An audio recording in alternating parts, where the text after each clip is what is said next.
changes to the agenda?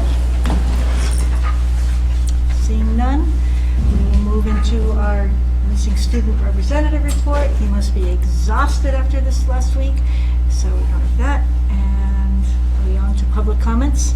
Cool. All right. Open up to public comments on the agendas at your seat. There are the norms, and then we have the policy in full on the board.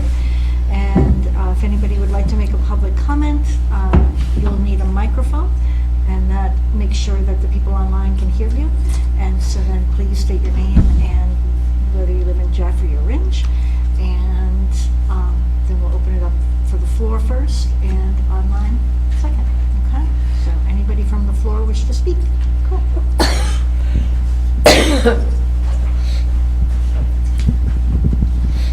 All right. I'm assuming this doesn't amplify my voice at all. It's just for people online. Okay. So I wanted to talk about, I don't know if this is appropriate to talk Could about you, now. sorry, name and Oh, time sorry. of residence. Dan Bemis. I live in Jaffrey, but I represent the town of Ringe Recreation Department. So there was a discussion item number 7 here, and I know that there's a public comment in the beginning and a public comment at the end, and I didn't know if it would be appropriate for me to talk about that prior to you guys. Is that how it works, or is it fine doing that? No, it's Okay. good. Already. Okay. Perfect. I know at the last school board meeting there was discussion about facility usage fees and whether to charge fees or not. And there was 2 programs that were discussed that are both run through the Ringe Rec Department. One being the Pure Shot basketball camp. There's 3 weeks scheduled, 2 at JGS and then 1 at RMS, and then also our adult basketball programs. And the verdict or the vote last week was to charge both those programs differently, for the $90 per week for the adult basketball, and then the about $100 a day for JGS and $150 a day for RMS. So I just wanted to kind of I know a lot of you guys don't attend or maybe not necessarily know the details of this program. I know Dave Springfield last week spoke a little bit about the Pure Shot, but I just wanted to reiterate that first off, the adult basketball program, that it's a free program that we run for the public, that for the benefit of the town. As you guys know, we don't have a lot of adult programming or sports leagues or something like that in the area. That's more of like Keene. Peterborough has a few, but nothing really in Jaffrey and Ringe. This was to meet that need of people playing basketball. We specifically chose Sunday night from 7:30 to 9:30 because no one else wants to use the gym during those times. And more so, a lot of the people are like myself. They have a lot of young children. I have 4 young children. I have to make them dinner, put them to bed, do all that stuff before I can get out of the house and go over there. Most of the people that play in this program are current or former employees or coaches of the school district. This program, at least told to me, has never had an issue from the school district. We've never caused any damage. We've never cost them any money. I know last week that was brought up that we were. That was an incident referring to, I sent everyone an email last week, but it was an incident from our Saturday morning basketball program that happened prior to our adult program on Sunday.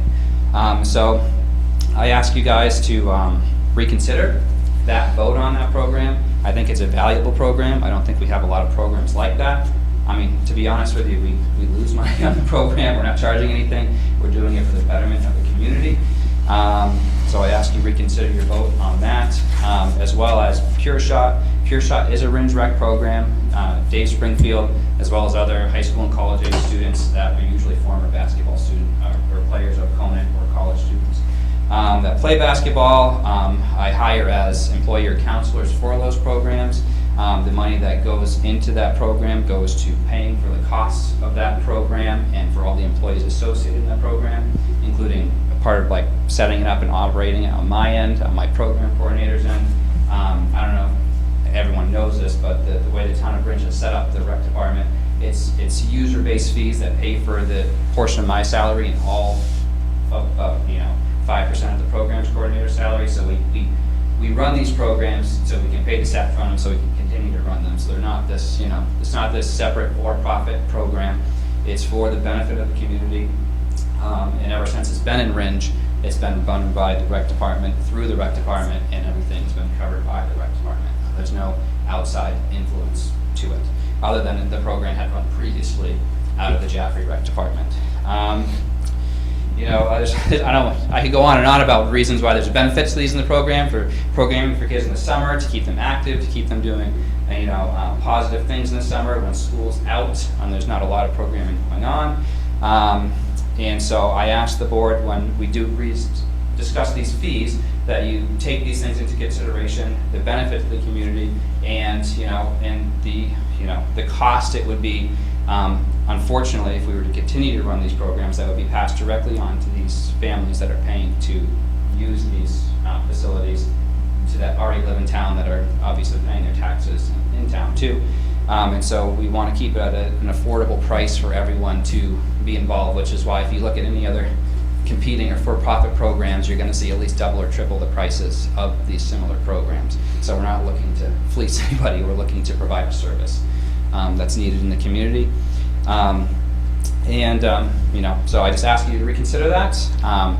You know, I think it's both of these, for adults and for kids, they have a lot of positive effects on the community, and I ask you guys to just keep that in mind when you vote. If you choose not to change your mind, I'm not going to force you to do anything, but just want you to know all the information prior to making your decision. So, thank you.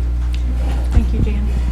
I think what I want to ask the board to do, since you're here, is I know that some board members will have questions for you. Yeah, certainly. Maybe not, but what I think I'd like to do is finish public comments and then ask a board member, if you guys choose to adjust the agenda and move number 7 to immediately following public comments. If that's something that you want to do, then we can make a motion to do Right. that, and you can be here to have more communication from us, if that's cool. That would be great, and it would Okay. get me home quicker. My wife would be very appreciative. We have 4 young kids. This is about the witching hour, so. Yes, it is. All right, so let's move on to the public comments, and then we'll go from there, okay? Anything else from the floor? Okay, anybody online? A couple seconds. Anybody online want to speak now? We do have a second public comments coming later. All right, then let's end public comments, and does anybody want to make a motion to adjust the agenda to move number 7 to now? Yeah, I'll make an amendment to move number 7 to the To now. current position. Great. Second. Second, thank you, Jared. All in favor say aye. Aye. Opposed? Abstain? Passes 700. Great. All right, let's take our time with this. Okay. All right, so the board was all here for last, so we don't have to recap that. And many board members have been hearing from members of the community with concerns about charging the custodial fees. And again, this is not charging the facilities fees per the policy. This is the custodial fees that have been in our policy KFR. I'm getting real used to it. Policy KFR. And so these are fees that we generally should have been charging all along. The board has not been, the district has not had a consistent system for making it happen, and is working on that this summer. And so the impetus for charging the fees now is to be responsible fiscally with our facilities, and to work this summer, as per another article up there, another mention up here, to work this summer to really firm up how our facilities usage needs to move forward in the fall, and get that done as soon as possible. So that's that history. Do any board members have questions while we have the rec person? One thing that kind of threw me off in the presentation last week is there are programs across the country that I've seen when I Google it, called Pure Shot, that are run by private organizations for profit. And I am curious as to why you associated that name with basically the Ringe Rec Department summer basketball program. Yeah, so the program has been going on in Jaffrey. Should I be talking to this? No. Yes. It doesn't make you louder, it just Okay. makes you heard. Gotcha. probably like maybe 20 years-ish now, so I didn't have any input on the origin of the name there, and so I'm not sure why that was chosen, and it just has kind of stuck locally here. It's not associated with anything outside of the Jaffrey Ringe area, or I don't believe it's ever been that. It was mostly, I believe it was started for just Jaffrey Ringe youth basketball players, as you know, Dave has coached many years, and his kids went up through the school district and all that, and I think he just picked the name because he Okay, liked it. 'cause And no one sent him an, you know. It gives love. the impression that it's a private organization doing it. It doesn't give someone not Mhm. familiar with it the Yeah. correct impression that it's just through the rec department. Yeah. If there is another organization out there with the same name that haven't sent their lawyer, have sent us a letter or anything about getting upset about it, so we haven't changed it. Thank you. Yeah. So if I could ask a question, so in line with that, are they actually employed by you? Do you give them the tax forms? Are they? Yep. So the whole, soup to nuts, all the regular hiring forms I do for every single person that works that program. Yep. So they are Ringe Rec employees. Yep. Okay, that was an important delineation. Yeah. Appreciate Yeah. that. Certainly. Yep. I have a question. Can I ask just a follow-up to Yeah, yours? please, yep. Just for clarification. Yeah. So, as an employee, taxes are withheld? So from Mhm. all individuals who are part of that? Mhm. Yes. And it's just different rates, so they get hourly rates? Yes, yep, so for the counselor, all the counselors, like similar to my summer camp counselors, they would get, I employed them at a certain rate based off their experience and age and all that kind of stuff. So not everyone gets the same rate, but depending on how many years they've been working for me. Sure, all that sure, kind of but stuff. every individual who works at that camp or is paid through the rec department at an hourly wage based upon their experience, and that includes the individual who's overseeing it all, running it. Yeah, so everyone's paid, yeah, I thought, The reason why I'm asking, Yeah, I'm sorry. asking the difference between, is the person or the people, I don't know how many, are they contracted service providers, meaning like they get paid through the rec, like you write a check, but they're responsible for dealing with the IRS with their own taxes? Or are they an employee, like you give them I think it was a W-2 at the end for their taxes to show that this is all the taxes that they've taken out and so forth during the time frame that they work, that they're summer employees? yeah, it would be that, yeah, exactly, they'd all get that W-2, they'd all get paid that, they're not anything separate, they don't have their own tax ID number or anything like that, it's all strictly Ringe Rec, or Town of Ringe employees. Thank you. So I asked for this request to be put on here because after David spoke last week, I started feeling maybe we didn't all necessarily make the right decision, even though I voted for to do the janitorial. But then I also got a lot of calls. I actually got calls from the selectmen and from a lot of other people from town and said, why can't we find another avenue to take money out of than to take it out of a big group of kids that are actually learning how to be the future of our school? Did they have a suggestion? Well, I know there's a lot of stipends, and I haven't got my hands on them to find out what is there programs out there, like maybe there's a $3,000 stipend that might have one student. I don't know. I'm just trying to figure it out. How many students altogether, how many people, kids, would typically be in this? In this program total, so different weeks are geared towards different, we have a boys week and we have a girls week, we have like a middle school girls week, or early elementary, early middle school to late middle school, and so we kind of divide up the skill sets that way, and so in total it could be, over 100 kids that are participating in this versus, on any given week it might be, 20 specific kids, So that's what I'm saying, 25. there's a lot of kids that, are gonna be penalized for something that, if we could find another avenue to do it, I would prefer to see that. Hi, Christine. So, I have a question, I guess, for Dan. So, stipends Mhm. are given out to current employees who have taken on extra work. Mhm. Right, because we cannot grow our budget enough to say, hire a homeless student coordinator, McKinney Vento coordinator. So instead, someone takes on that role. That's where our stipends come in, and for coaches and so on. Yep. I can't imagine a scenario where we would use the money that we taxpayers give us to fund a program Fringe Rec. That doesn't seem to make sense to me. But I appreciate what you're saying, and that what we don't want to do is, we have to be careful, because when the budget was cut 2 years ago and then we went to default, one of the things the school board members heard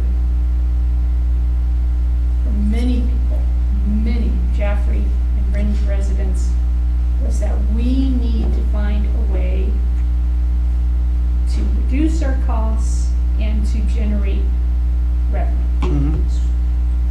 It was a very common comment. And I also know that people talk about double dipping. You know, we hear this a lot.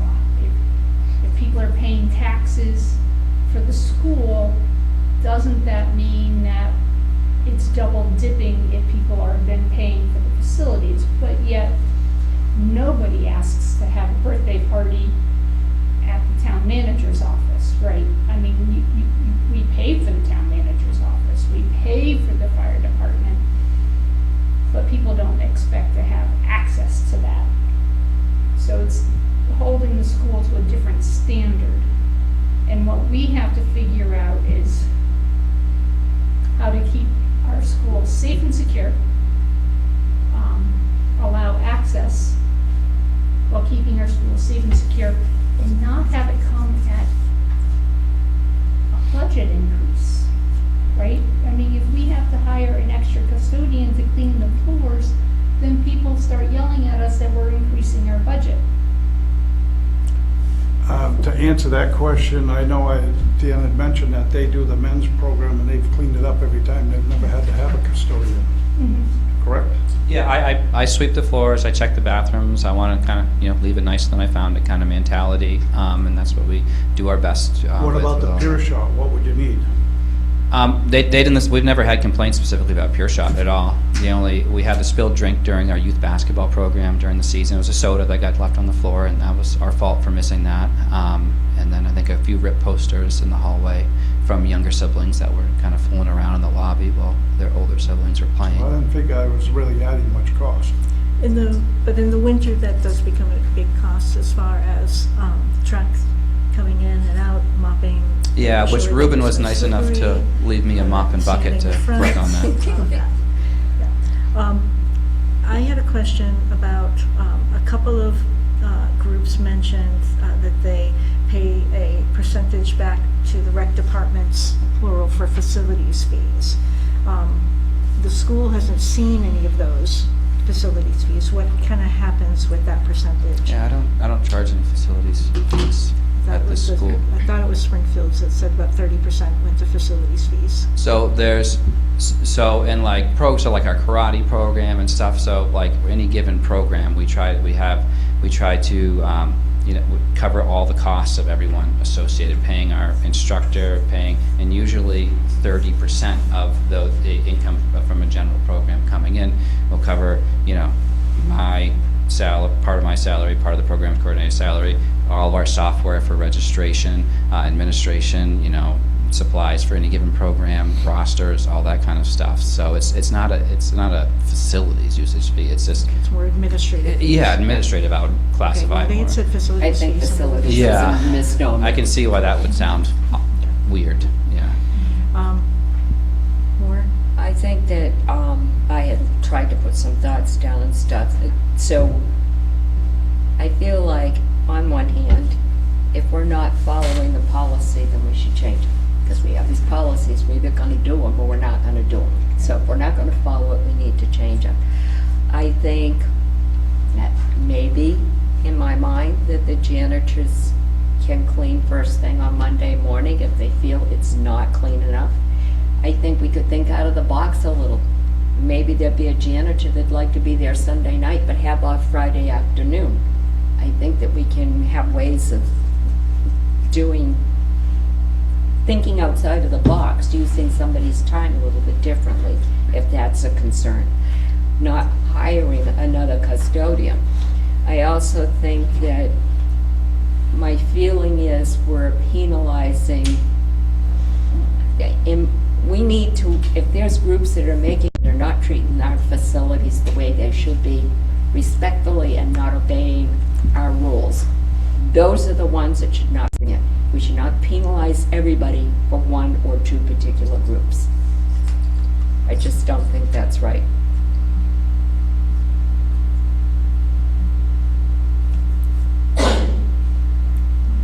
And I guess I also, the term penalize concerns me, because every single school district that has facilities used by the community charges a custodial fee. Like, this is bare minimum. There are separate facilities fees that we will be charging for profits. So when profit comes in, then we have fees for using the Pratt that are different from using the softball field, that are different, to set up a tent, all this stuff. Custodial fees is not only common, but it's the expected, it's the norm.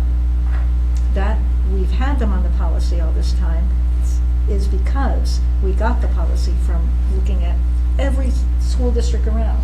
This is common.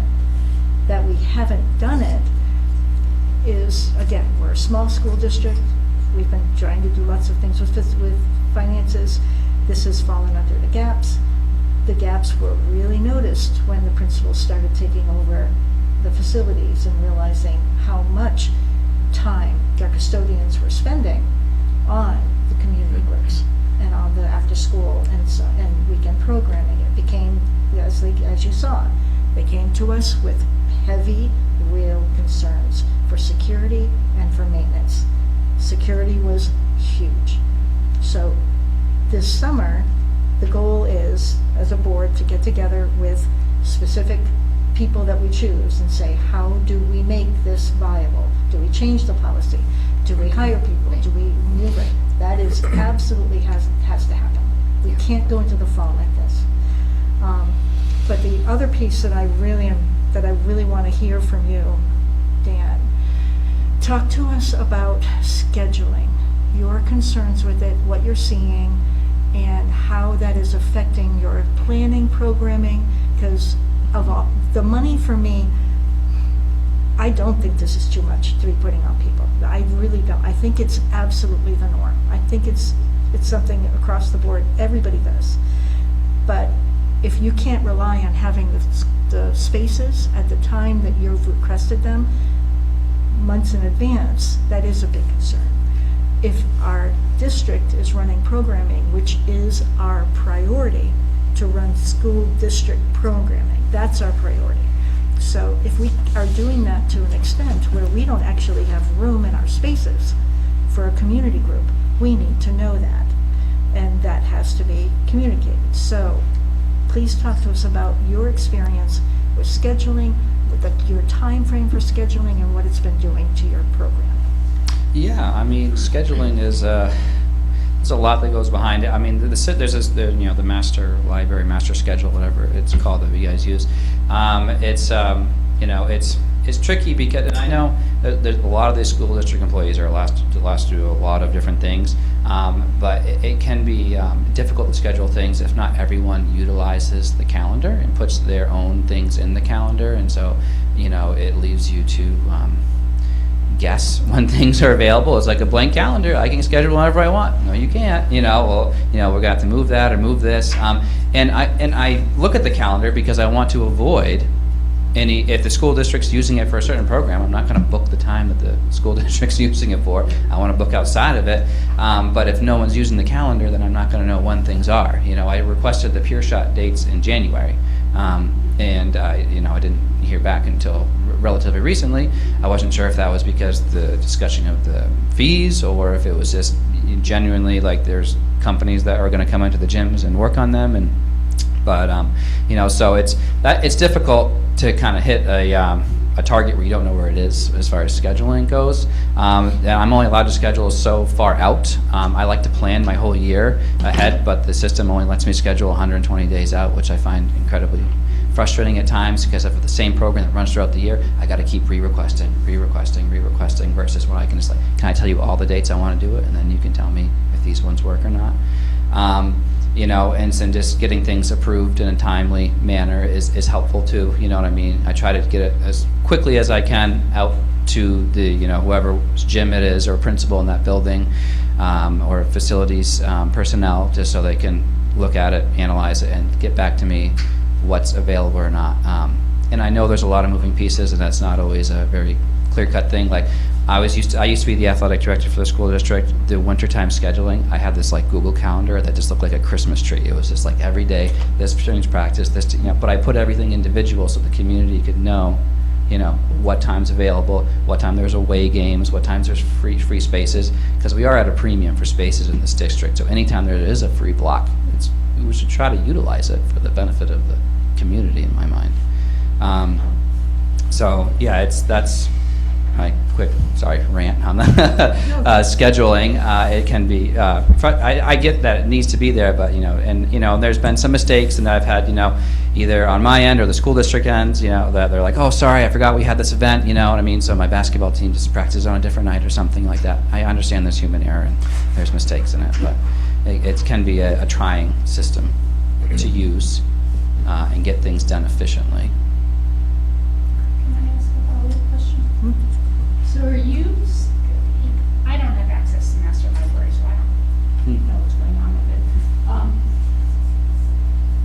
it. It sounded like you were saying the school district isn't booking their internal events and practices and things on master library. Is that what you said? Yeah, that's true to some degree. Sometimes there's a lot of just kind of booking everything, in the winter season, from right after school to that, and there's not, and the problem with doing that, of just using a big paintbrush to go over all the dates, is that then you miss all the times that, that it can be used, and it is free, because there is away games. There is times where teams aren't going to be utilizing it and stuff like that. So, I get this challenge, and I get the struggle, and I know it's a ton of work, and so I can empathize for that end facilities, but, to the best of their ability, if everyone put their events in the calendar, it would make it a lot easier for community members or community groups like myself or Jaffrey Parks and Rec to utilize the facilities or schedule things in open times, rather than to schedule something and then find out a month later it's not available, and then but if you're within 14 days, then you can't schedule it. So then it becomes a whole nother problem. Then there's a lot of phone calls and begging the school district to put my event in, which I feel bad, and then I have to cause someone else extra work and all that, which I don't want to do. Well, there's always the question of snowstorms, right? Or Yeah. early release because of weather conditions, and then I presume we get priority to reschedule. And that means that your event is then pushed back, even if the roads are now clear. It's complicated. Yeah, so Lisa usually. spoke on it a little bit, and she's pretty clear that we need to get a little better organized on that whole thing. We gotta, Yeah. we've really gotta, it's just been too many years of not even back and forth, it's just causing pain. It just is, there are rifts that are completely unnecessary in this, and it's just become ugly. So yeah, we need to get this fixed. Yeah, I did have one other comment about something that was discussed. So I did talk to other surrounding towns to Jaffrey and Rindge, like New Ipswich or Peterborough or Fitzwilliam, and asked them, what kind of similar programming they run to mine, and if they do get charged fees by the school district.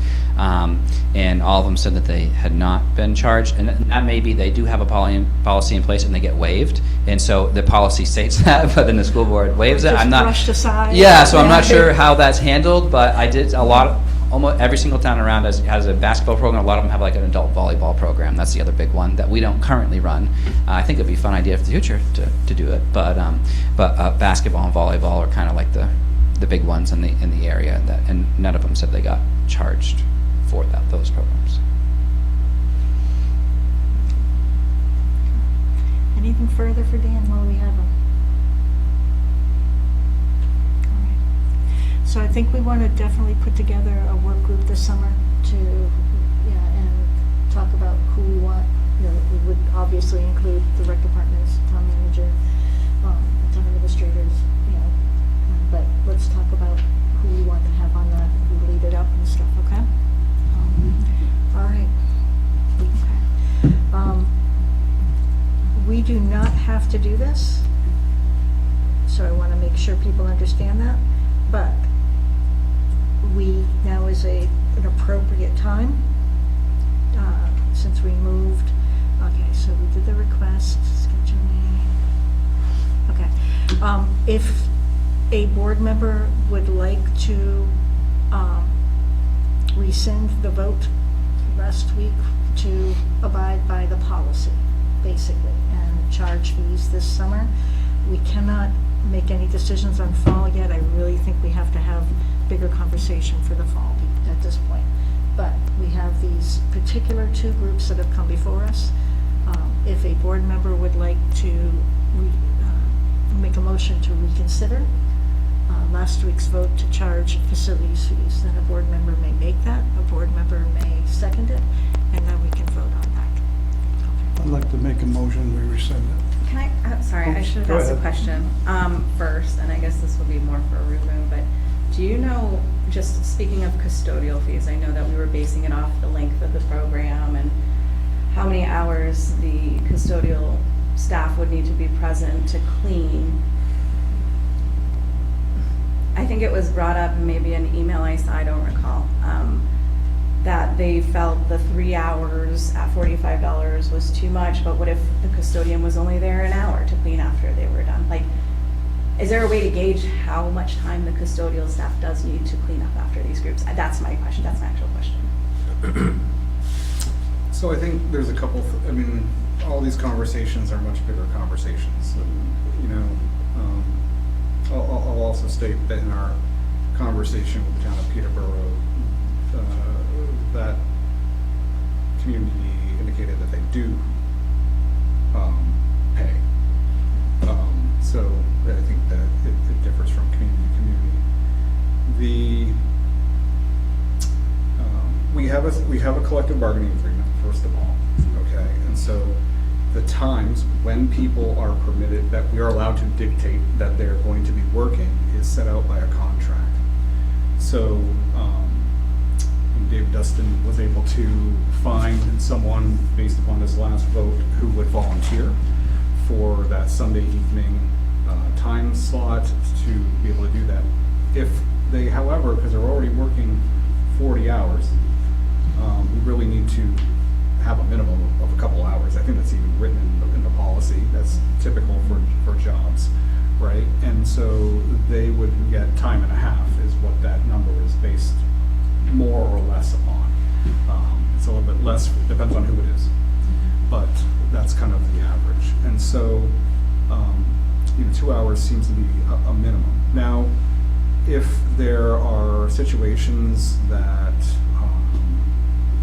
are for custodial purposes, like during the school day or in the evening when they're already here and they have not yet done that space, but they were planning on doing that space, that's a different story.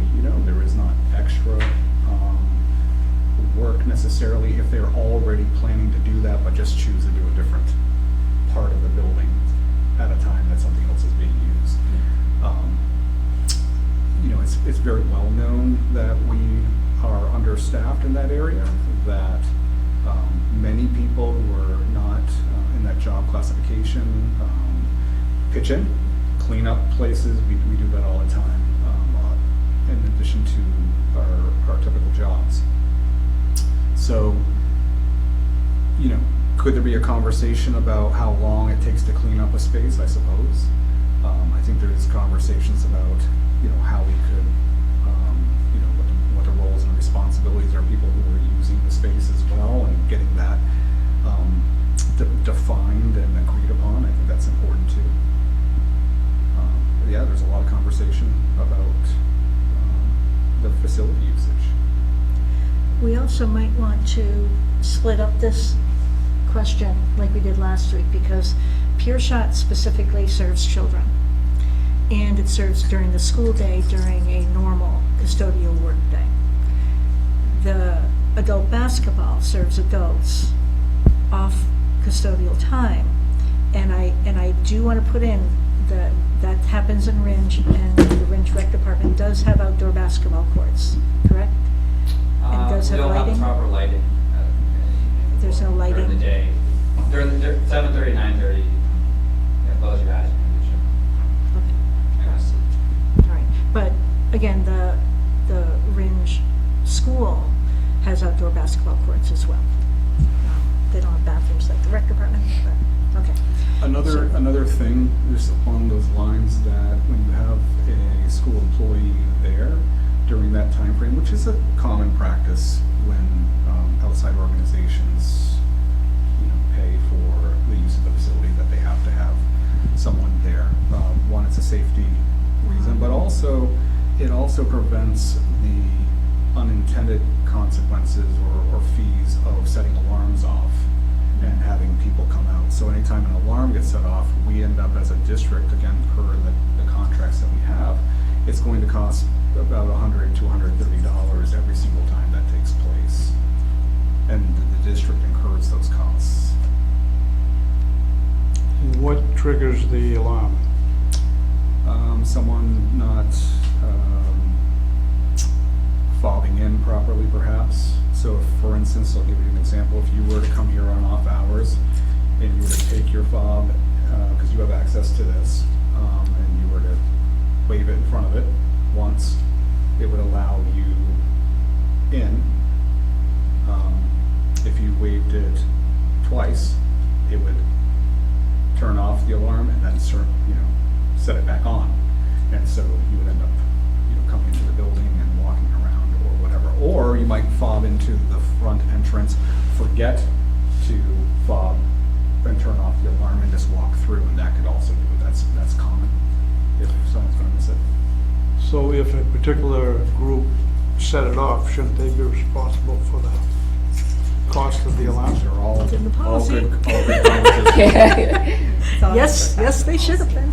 When the alarm goes off, the police department Anything responds, and the damaged, police all of that department shit. bills us. The police department has in the past, because it happened, it used to be something that happened a lot, years ago, like, I don't know, 8, 9 years ago. We were having a lot of issues with the alarms in general. And it wouldn't be just outside groups, I would say, just in general. But a custodian comes.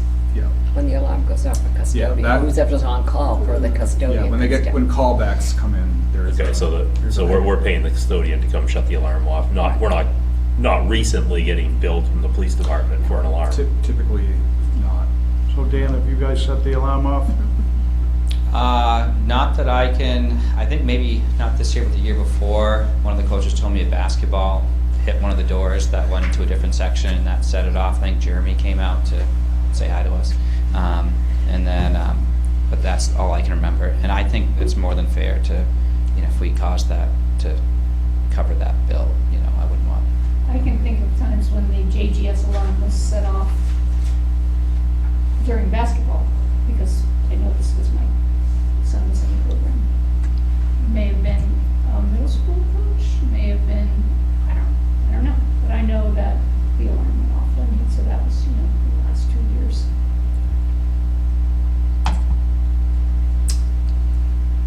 Most likely it was during one of the rec programs, but yeah, positive. So Dan, do you wish to amend your motion to split up the two groups, or do you want to keep them together? There were two different motions made for two different groups. The motion for the Pure Shot was the $45 hour for custodial fees. The motion for the Sunday night basketball was the full custodial fees. Yeah, so do you wish to split So them we up? can leave it split up, yep. Leave it split up. So let's do the Pure Shot first. So I'd like to do the All right, pure shot so first. we have a motion and a second. Jared, you're good with that as a second to split them up for now? Great, okay. So we have a motion and a second to rescind the $45. $45 per hour custodial fee for the Jaffrey and Ridge buildings for the Pure Shot Yeah, basketball. and that's for 2 Jaffrey weeks and 1 Ringe week, Ringe Memorial School week. All right, there's a motion and there's a second. We will do this by voice vote. So Can we have a Jared? discussion about this, because I can't remember, how many hours does Pure Shot run on our campus? I was thinking it was 9 to I noon. think it was 9 to noon, 9 to noon. 9 to noon, 4 days a 4 week. days a week. Right. So what's the total cost there? I think it's about $500 a week. If we use the 45, that's 100. But if Dan cleans it up like he says he has been and will, we don't need any custodian services after. Right? Yeah, for this particular program, Pure Shot, we've never had a complaint about leaving it dirty or anything. Yeah, because you've done the cleanup after. So if there's not $900 of custodian fees, then why are we?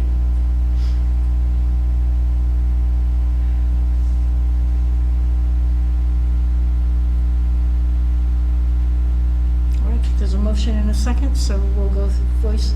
Jared, this is to rescind, so you're going to vote yes if you want to rescind, no if you do not want to rescind. Last week's vote. So yes is no. Yes, means to rescind. What? Yes, means you're, No we're no, rescinding no, the charge, we're not no, gonna okay, so charge. no Yes, fees. we're Yeah, not we're gonna charge. rescinding the fees, no fees. Okay, no Yes fees. to That's the- rescind last Yes week's means- vote. If you want no more fees Yes means no, for that no fee. this summer. Yes means no more fees. No more fees. Yeah, okay, yes. Okay. Judy, Yes. Yes. I'm going to say no. Christine? Still thinking. Ally? No. Yes. Okay. I'm gonna say yes, because I feel like even though this has been our standing policy, this week sent out flyers and collected fees with the idea that we would not charge fees, and so they did not adjust their tuition based on $500 in custodial fees. Okay. So that passes 5-2. So fees are rescinded for Pure Shop. And now let's do a motion for, if you want to. Again, we don't have to. We can simply move on. If you want to do a motion to rescind the vote from, rescind the fees from the adult basketball this summer. Again, we're just working for this summer. I make that motion. Thank you, Jared. Is there a second? I'll second it. Thank you, Dan. All right, so any further discussion on this? And can you tell us, Dan, again, what dates this involves? Yeah, so I believe this would be for, from this coming Sunday. I scheduled it out 2 months, but I believe, if I'm not mistaken, the last there's a chunk of them in August that I think Heather might have declined because of some maintenance that is going on in there, so it's not all those dates. Great. So it's some, Okay, yeah. so you are in line with that, of the dates that it can't be used due to Yes, maintenance? yeah, so we realize if there's maintenance, we Okay. want maintenance to be done. Can I ask a question about this program? Yeah. Do people have to register Mm-hmm. so that you're already collecting their names, Yep. and if we charged a fee, you could divide that up somehow and collect that fee for people? I mean, do you know who actually shows up? Yeah, so we have about 45 people that are registered for the program. And then, like in my email sent to you the previous week, they had 5 people show up. And so that would have been like $20 a pop for who, you know. I played pickup basketball my whole life. I enjoy doing it. And it's usually like you throw a couple, if a facility requires it, like a YMCA or something, it's like $3 or something. Like, you know what I mean? You pay for a little bit. But, you know, $20 that people, I emailed everyone in the group. I said, hey, like, you know, the school board voted this way. Like, would you guys, and they're like, we're not paying that much money. We'll just not come. You know what I mean? It's a bummer. And they're like, hopefully you can find a different facility, but you know, we can't pay that much in fees. It's just for a free program. You know, they signed the waiver. We have their emergency contacts. You know, we hope no one gets hurt. You know, we're all getting older, but you know, no sprained ankles or torn ACLs or anything. And I have a trick question for you. Yeah. Do you or any of the adults there ever prop open a door to let people in if you guys are inside and don't see things? So actually, not to my knowledge, and then it's myself and then Locke, who's actually was a coach for the school district that has the other fob to help run the program. He was issued one as well. And in order to help mitigate this facility for actually all of my basketball programs, adult or during the school year, I recently purchased it's like a wireless doorbell system. So we're going to have a doorbell on the outside and a receiver on the inside. So anytime that someone's on the outside that wants to get in, they can just hit the doorbell, and that way we don't have to feel bad. Like, oh, I'm sorry, you were out there for 15 minutes and we didn't see you, you know, or something like that. We don't have a monitor. So we've been working on ways to mitigate this issue with, you know, we did have one during the basketball season, the coach that propped open the door, and so we want to make sure that never happens again. All right, so we have a motion and a second. Any further discussion? Okay. Jared? Yes. Judy? Yes. Sam? Yes. I'm going to say no again, though I love the answer about the ring camera. All right, Christine? Ally?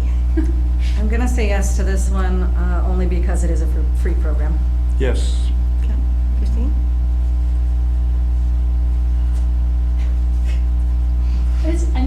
This is so hard because I know that even though I know that we need to charge these fees, but I also know we need to have these programs for adults. I know there is no other space We're gonna find the money somewhere. to build. That's what we need. Jaffrey and Wrench need to build a rec center. Yes, Without a doubt. absolutely. That's the solution. I agree, Christine. It's ridiculous. I'm gonna vote to rescind the fees. So that vote is 6-1. And I will say for the record, my reasoning for saying no is that I do not believe it is fiscally responsible. I do not believe that we are managing our facilities to the extent that we have to, that we are running them into the ground, and we do not have the funds to fix what we have at all. We do not have the funds to secure what we have. So I appreciate wanting to go with what we've always done. Every single part of our public schools needs to be looked at again due to the state saying we will not fund you any longer. Every piece of this has to be looked at. This is just the one that comes before us first because it's summer. There isn't an area that we cannot shine a light on right now. And we have to revamp everything because what we did before included a partnership with the state that they have reneged on.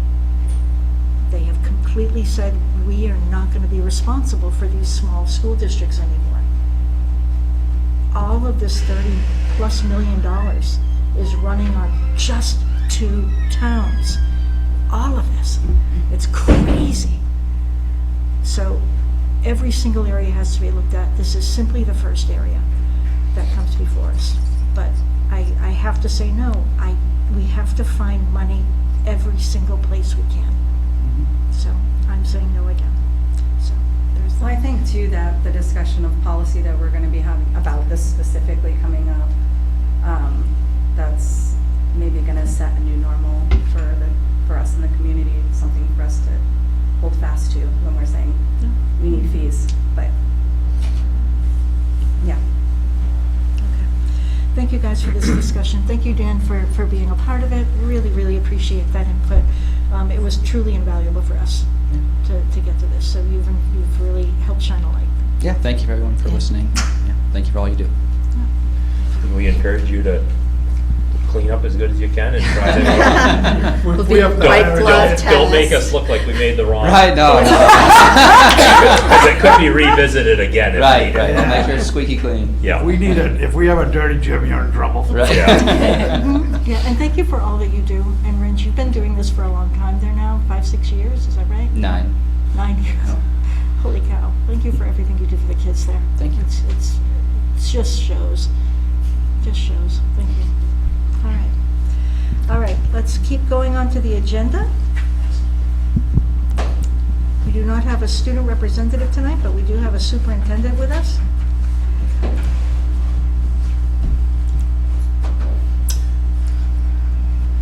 Just for clarification, can people who are not, okay, so it is not visible?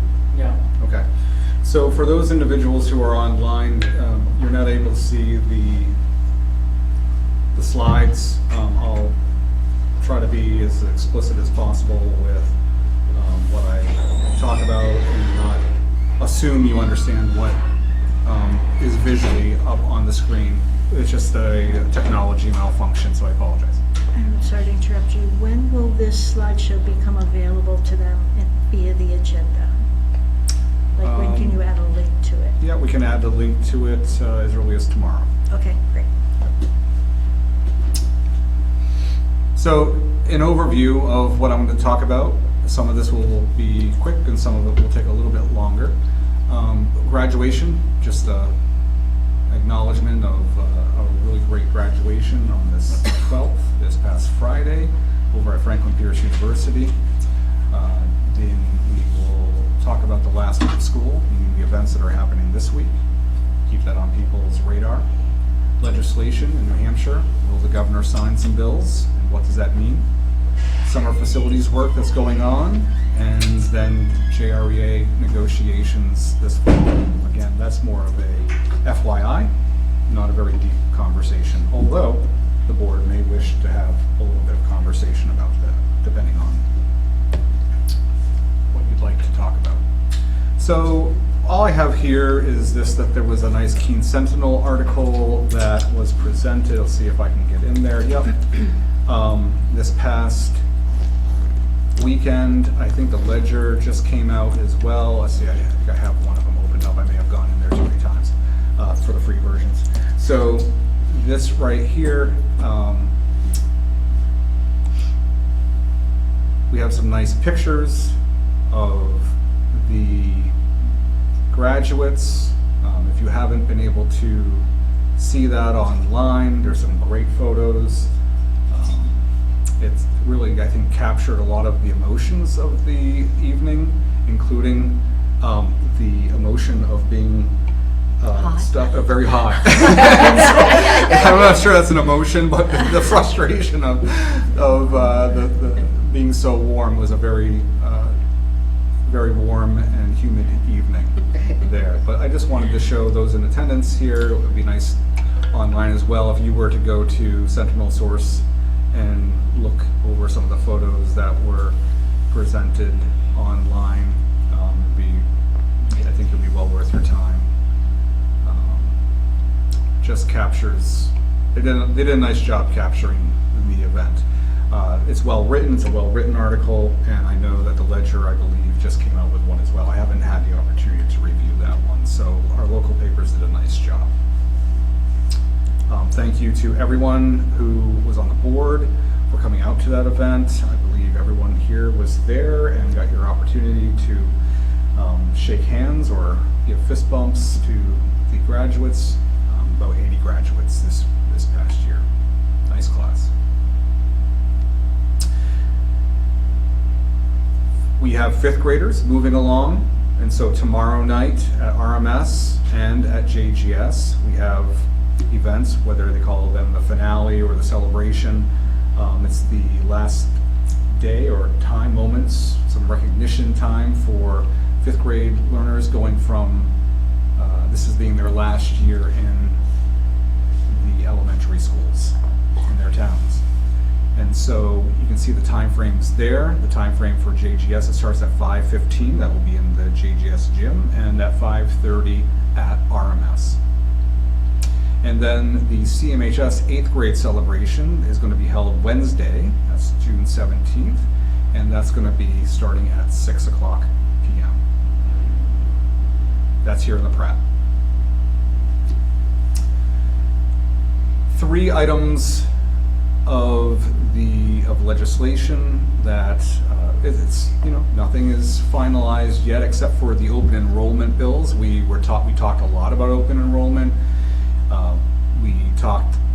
We thought early on that we were probably a year or 2 out from really having universal open enrollment, although the conversation sped up this year a lot faster than we could have anticipated. That said, we as a school board here and as a community established Conant Middle High School, Ringe Memorial School, and Jaffrey Grade School as schools of choice or open enrollment schools.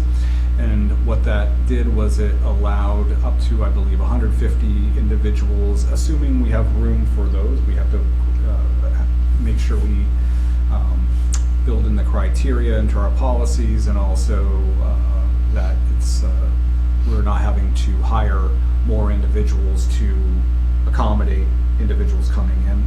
So 150 would have to be spread out, and it's different per grade level based upon enrollment. We have had interest already of people who have, they've asked how to enroll through open enrollment. So not a large number, just a few. Something that's pertinent to our budget conversation this year, as well as future budget conversations potentially, is HB 1300 and HB 1610. HB, for those who are listening, stands for House Bill. So we have the HB 1300, which talks about a local tax cap, and HB 1610, which talks about fund retainage. The summary of the local tax cap bill, which has passed all of the Senate and the House, and is in front of the governor, as well as the same thing to be said about House Bill 1610, the fund retainage. If the governor chooses to sign these into law, then we have to act upon them. What does that look like in the case of the tax cap? Well, if Governor Ayotte decides that yes, we're going to put this into state law, that every town is going to, or every community is going to have a question on the ballot in November of 2026, whether or not they want to entertain a tax cap, or then for this for the FY 2000 or the 2028 school year, so the next school year, not the 26-27, but the 27-28 school year, we could certainly have that to contend with. It would take 60% of a community's vote for that to go forward. That is a high bar, but certainly if and most, if not all, towns have voted against this locally when it's been put on their local warrants, or attempted to be put on the local warrants, but this pushes it so that it has to be put out for a vote. Now, there's a formula that's involved in that, and the second one is one that we would have to, I believe, deal with relatively quickly, meaning within the summertime, that if the fund retainage was changed, and what that means is if we have a surplus, and right now the communities here have voted to allow for the school board to retain up to and including 5% of the net assessment of that school year, which in dollars and cents really comes down to about 1 to 1.1 million. That's what it has been over the last couple of years. If we had that much, you would be allowed to retain that. Those are the funds that were used a couple of years ago or last year when we kept the 4-year-old pre-K, all of athletics and so forth, when we had that large reduction. So it is unlikely this year that you will have that ability anyway. You probably, at most would have 2%. I think it's going to be 1% or under, to be honest with you, is what you'll have as an opportunity to retain. We have to keep enough money and not spend it toward the end of the year, even if it looks like we have it, because we have to have cash flow in order to keep everything moving. It's healthy to have a 2% surplus. I don't believe we'll be there. But this HB 1610 would take away the ability that was provided to you by the voters here in these communities and say you could only retain up to 3%. And then there may be some limitations as to what you would be able to utilize that for, or how you would be able to, who you would have to notice in order to use it. And there are some stipulations already on there. You have to have a hearing, you have to tell people ahead of time, what you're going to be spending the money on. You have to know in advance. It's not an after the fact situation typically. So if both of those go into effect, they can play off of one another, and it probably won't play too much this year to reduce the taxes in our town, because I don't think we'll have that. All signs point to that not being the case. But if we were in a situation where you were able to retain 5% or about $1 million or $1.1 million, and you weren't allowed to, so you had to give money to offset taxes, then that new tax level would be put into play the following year with the local tax cap. So all of this works together, that we just want to pay attention. These are on the governor's desk. She may choose to let it sit there or veto it. She also could pass them.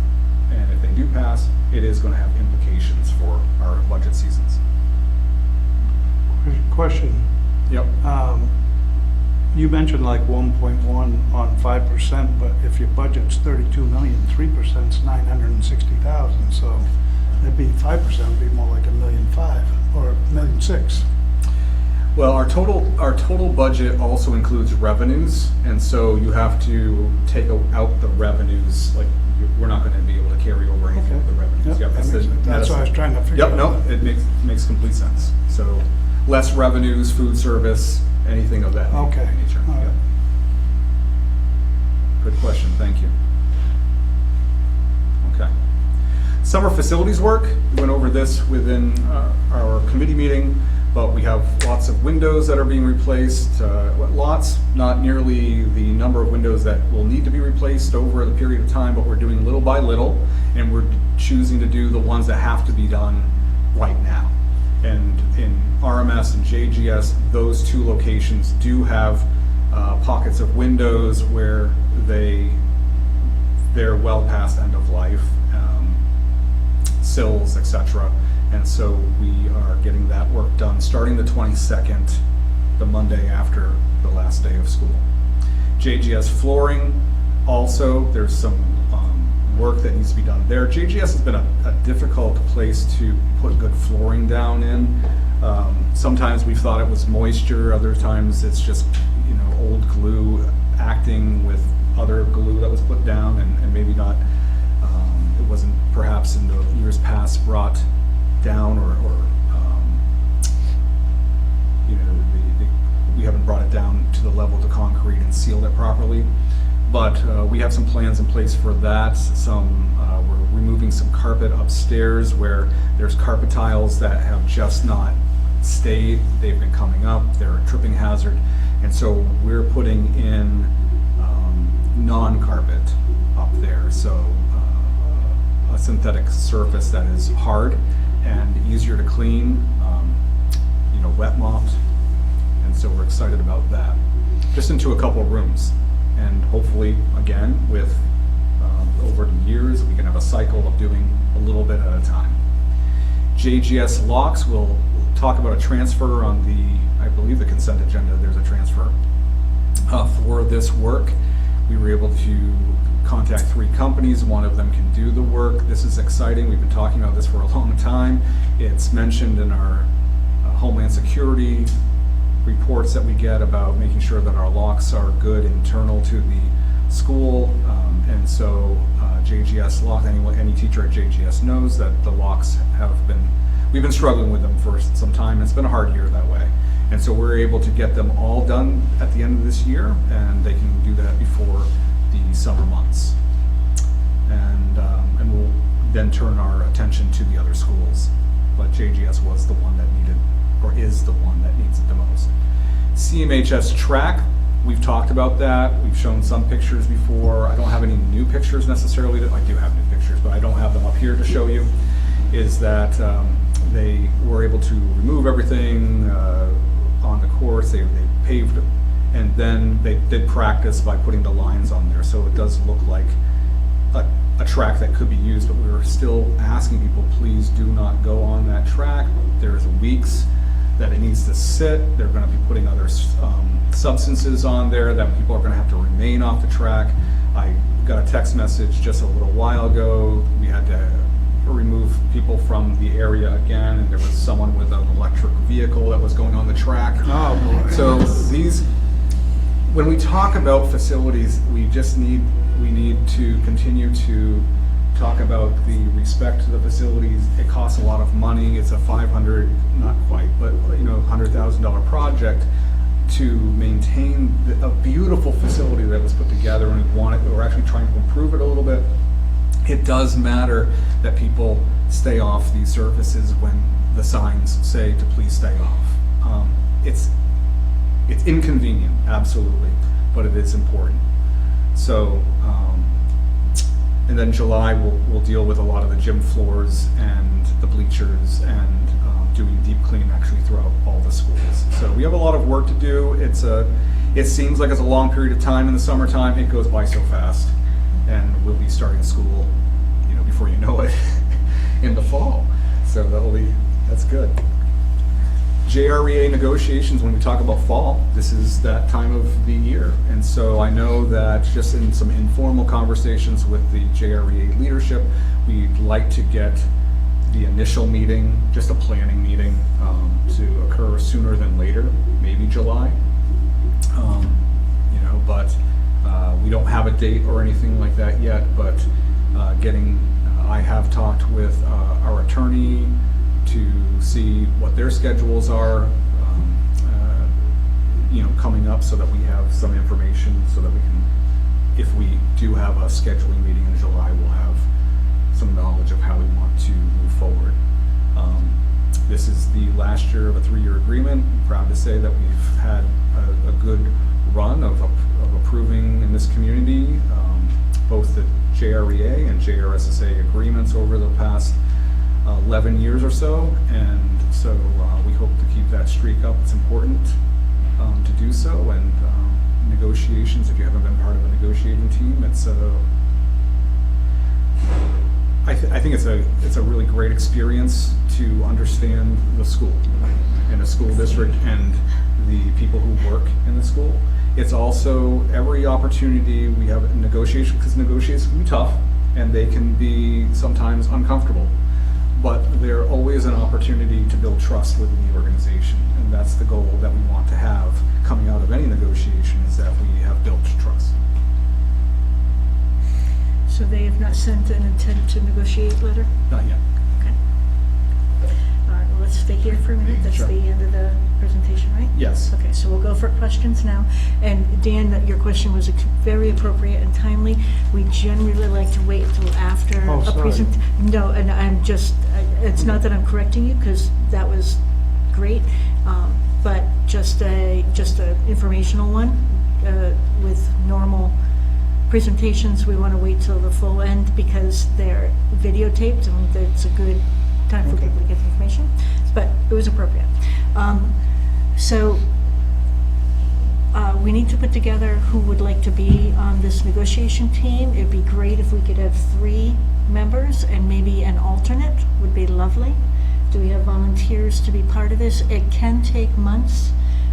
Generally, my experience is that you'd meet like every 2 weeks, every 3 weeks, a little closer to when things get really of the more intense time.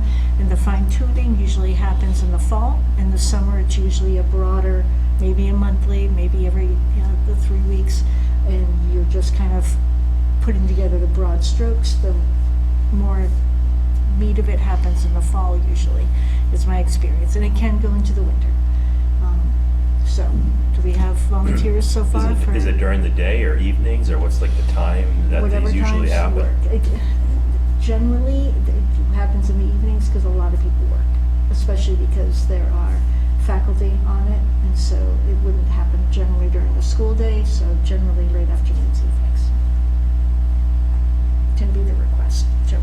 I'll be an alternate. Oh, you beat me to it. I did negotiations last year with the other group, okay? I'll be an alternate. I wouldn't mind volunteering. I don't know if there's flexibility on attendance, though. I do work away from home sometimes, so. Can we have 2 alternates? I was gonna say Can this summer me and was Sandy both busy. be alternates? No. Let's have commitments. The group generally meets to agree upon the dates. Okay. So if you know in advance, you can say, well, I won't be home, or Okay. in general what happens. All right. Surrey Valley, who else? I'll be there. Thank you, Christine. Need one more?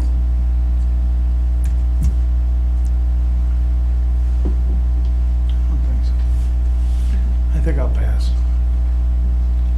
I liked it, but I also think, I mean, I don't know how it works when you're a manager for the state, but I'm fairly high up, and I read something that you're not supposed to engage in any kind of union negotiations. Plus my job is getting more demanding, so, but I enjoyed it. That's all I can say. If I find out in the future that I can do it, I would like to, but I can't commit. All right. Jared? Alternate, or are you really not comfortable being? No, I mean, it kind of depends on how the timing works out. I mean, I'll be part of it, but I mean, if I'm not Okay. able to make it every time, then Sandy would be. Let's stick with that. I just, Yeah.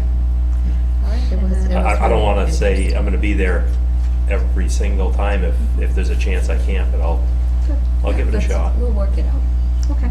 So when the information is put out, we'll just have you 4 on the emails for all timings of things, and you'll just Because communicate with we can't Ruben. have 4 there at the same Which you time, can do.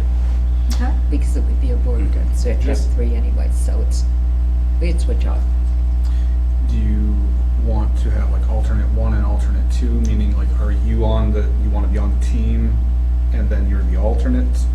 Or are they both alternate? I was just confused. Yeah, so I'm thinking that it's a team of 2 A team of 2 with and 1 will. 2 alternates, and if you guys, Okay. Yeah. but you do need to communicate, Yep. because we can't have 4. Right. So I it just has to told be you right 2 or now. 3.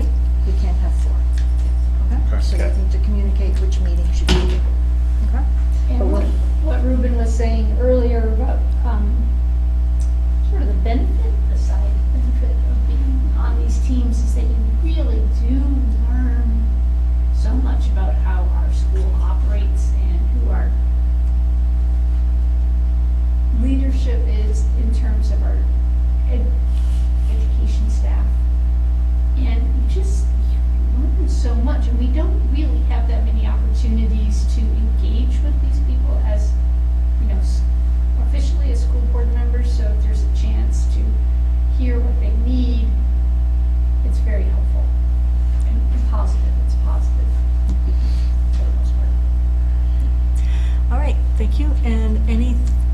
questions or comments on other parts of Ruben's presentation? So I had a conversation with someone in the community who was convinced that the track was open. And I said, It looks it.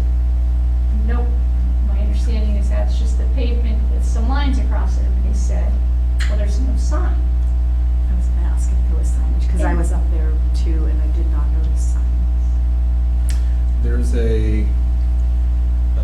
unless I didn't go there today, but there is a sign that is up there, and there's a tractor or object, a vehicle that is in front of an area of fencing that is open with the sign on it saying, construction, don't go on.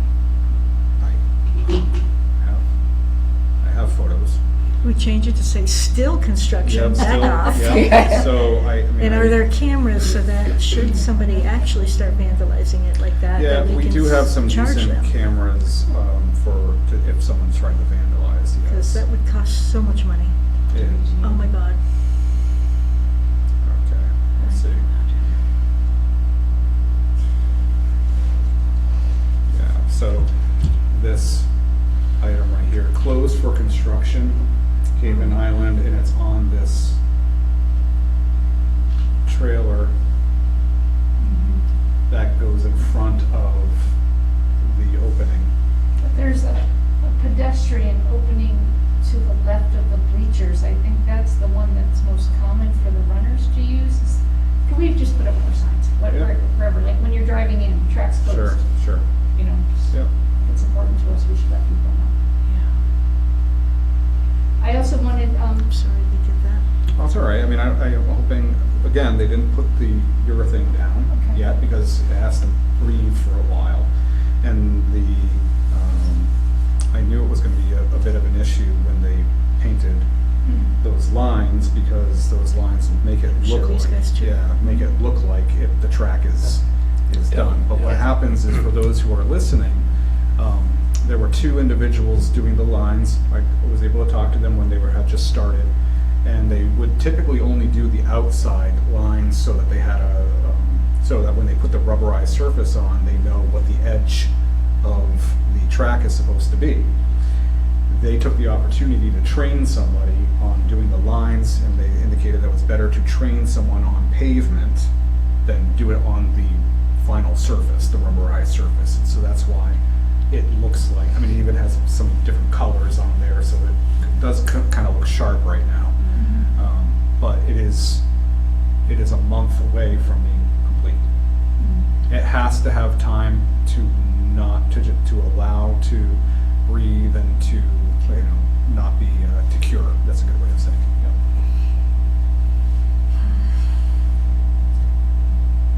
can I ask about the flooring at JGS? Yes. I remember when we were interviewing for the principal position that Deanna now holds. I'm very grateful for her. The tile in the second floor was coming up.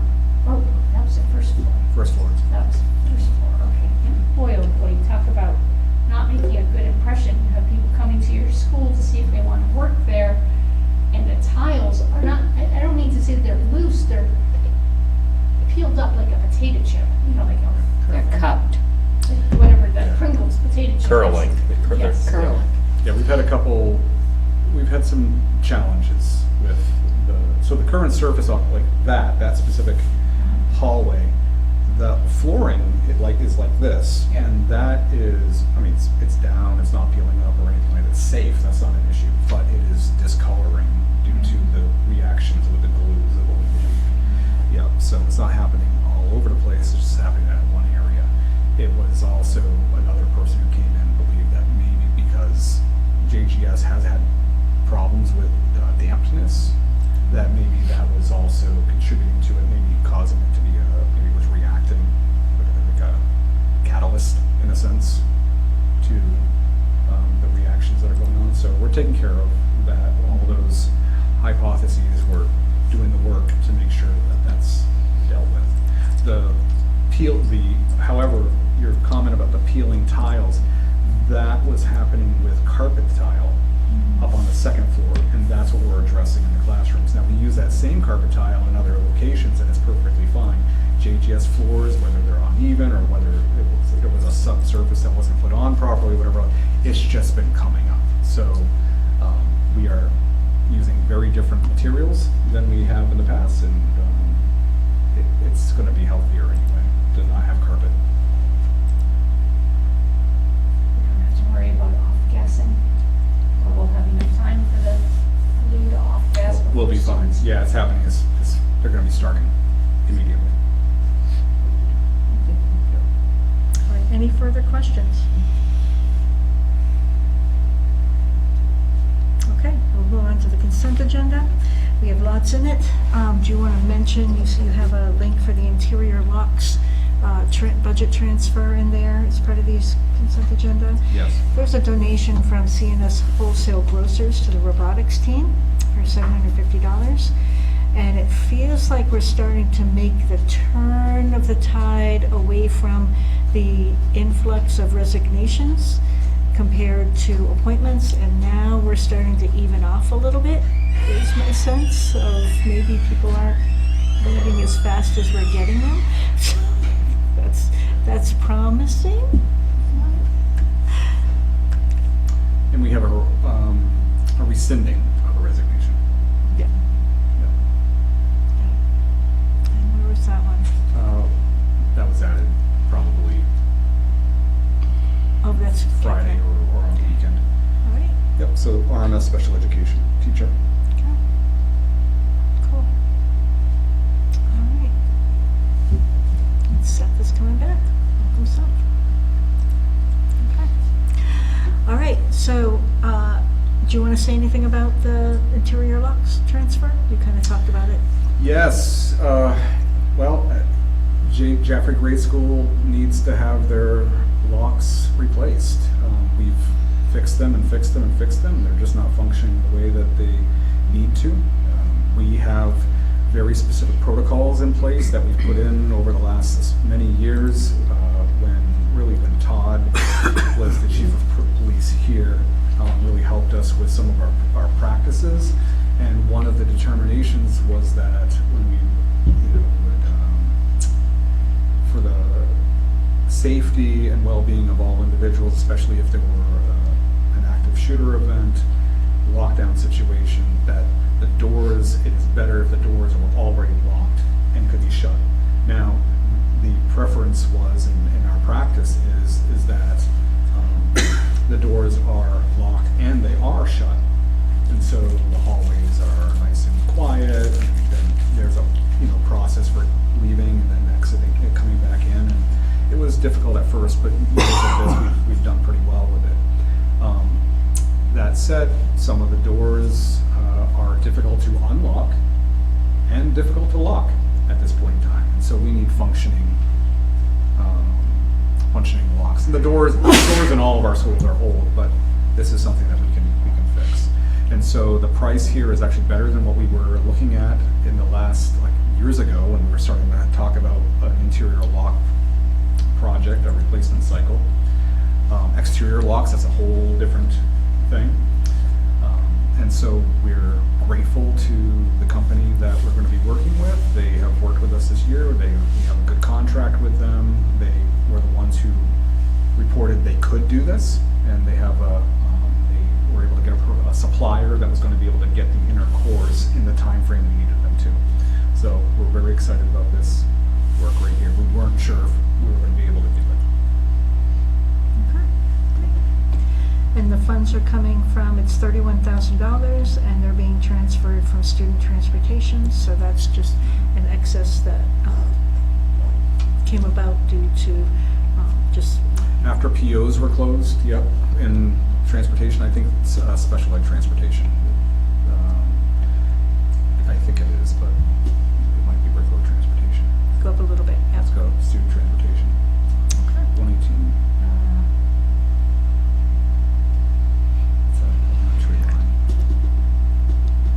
Could be a note. Okay. All right, so we'll take a motion to accept the consent agenda. I have a comment concerning the stipend list. I did go through the stipend list, and I actually, we approved from July 1st till now of last year in stipends, $972,000, $951.78. Almost $1 million in stipends. Wow. Yeah, but remember that pretty much all of our facilities directorship is done through stipends. Like literally our. It's just, it Like, was that's astounding as to me. one- As one piece, that's. Someone told this to me and I didn't believe it, so I went through and added them all, Yeah. and they were right. Wow.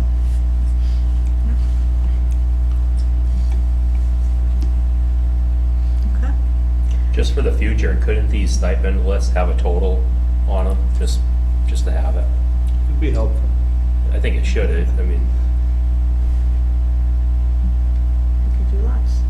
Yeah. And the stipends is something that we definitely, as we look to this number 8 action item stuff, that will play into that piece. So, yes. All right. So, do we have a motion? I make a motion to accept the consent agenda as presented. I'll Is there second. a second? Who seconded, I'm sorry? I'll second. Jared seconded. Okay, any further discussion? All right, all in favor say aye. Aye. Opposed, abstained, passes 700. And then we have the minutes. Anybody want to make a motion to approve the minutes from the June 1st meeting? I'll make a motion to approve the minutes from the June 1st meeting. I'll Thank you, second that. Ally. Thank you, Sandy. Any further discussion? I mean, before we do approve them, if there's, like incorrect information in there, should we still be approving them? No. No. This is the time to say What we needs want to to be amend corrected? it. Just, some of the stuff about the rec department. Is it stuff that was incorrect at the time, or is it stuff that we've Incorrect corrected since? last meeting. Was it, It was correct at the time, but now we've got correct information. Is that what you're saying? We have the correct information now, but the stuff stated in here was incorrect. Right, but we didn't know it. We Okay, thought it was yeah. correct at the Right. time. Now so we this know is simply it's. saying what was talked about? Okay. Yeah. Yeah. Yeah, but thank you for bringing that up. Yeah. Yep, so corrections that we talked about tonight will be in the next minutes. All right. All in favor, say aye. Aye. Opposed? Abstained? Passes 700. All right, and then we're on to discussion items, which we did. Number 7 is all set. Number 8, action items. All right, so why do we need to reapprove the school board calendar? Oh, because of the meetings, yes.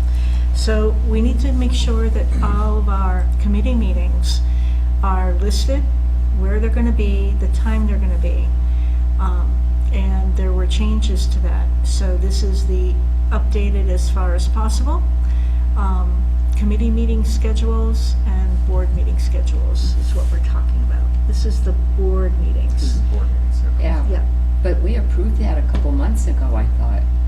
So is there a change to that? There was a change to that. Yeah, Wendy's. I had the incorrect dates. Perfect. Oh, thank you, Wendy. Thank you, Wendy. All right, so motion to approve the updated calendar for school board meetings. So moved. Thank you, Sandy. Second? Second. Thank you, Ally. All in favor? Aye. Aye. Aye. Thank you. Passes 700. All right. Work group that we just discussed for facilities usage, needs, and considerations. We want to schedule that and talk about who we would like to invite to that. That probably shouldn't be a big Pratt conversation. This should be something that we do as a work study group, and who would like to be a part of that, and kind of head that up to be able to help schedule, and who would like to do that. Do I see a hand, Sandy? No. I looked at, I saw Sandy. Sandy raised her hand. I'm just trying to see what I like. I saw it. Okay. Are you asking that are we looking for somebody to come to some of the meetings because of some of Yes, the we want to subjects. set a meeting where we can have all the most interested parties get together and hash out how is the best way to manage the policy, the finances, and the facilities moving forward for outside group use. And is our current master library system working for scheduling? All the things that we talked about in the facilities meeting and tonight have got to be set well before the fall, when we start scheduling people again. Like this, we have to have conversations with the principals, with the facilities people, with the athletic activities director, and with the town people and the coaches using this. Like these conversations we have to have a workable policy and a workable functioning procedure moving forward.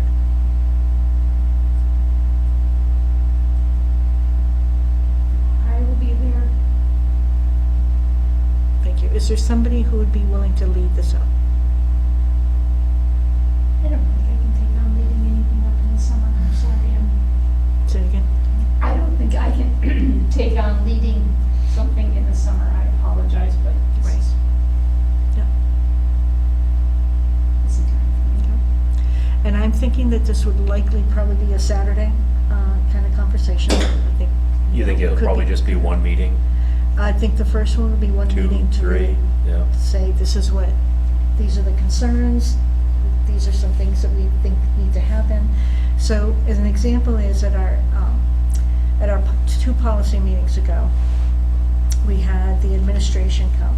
And because they had at the deliberative session, they had expressed real heavy concerns about the usage in the winter and the management of it. And were concerned that we were just waiving fees left and right without having any consideration of what went into the work behind it. And so they came, and it was a very powerful conversation, and from that, the policy committee brought forward to you guys saying, we've got to stop just blanket waiving fees. We have to ask better questions.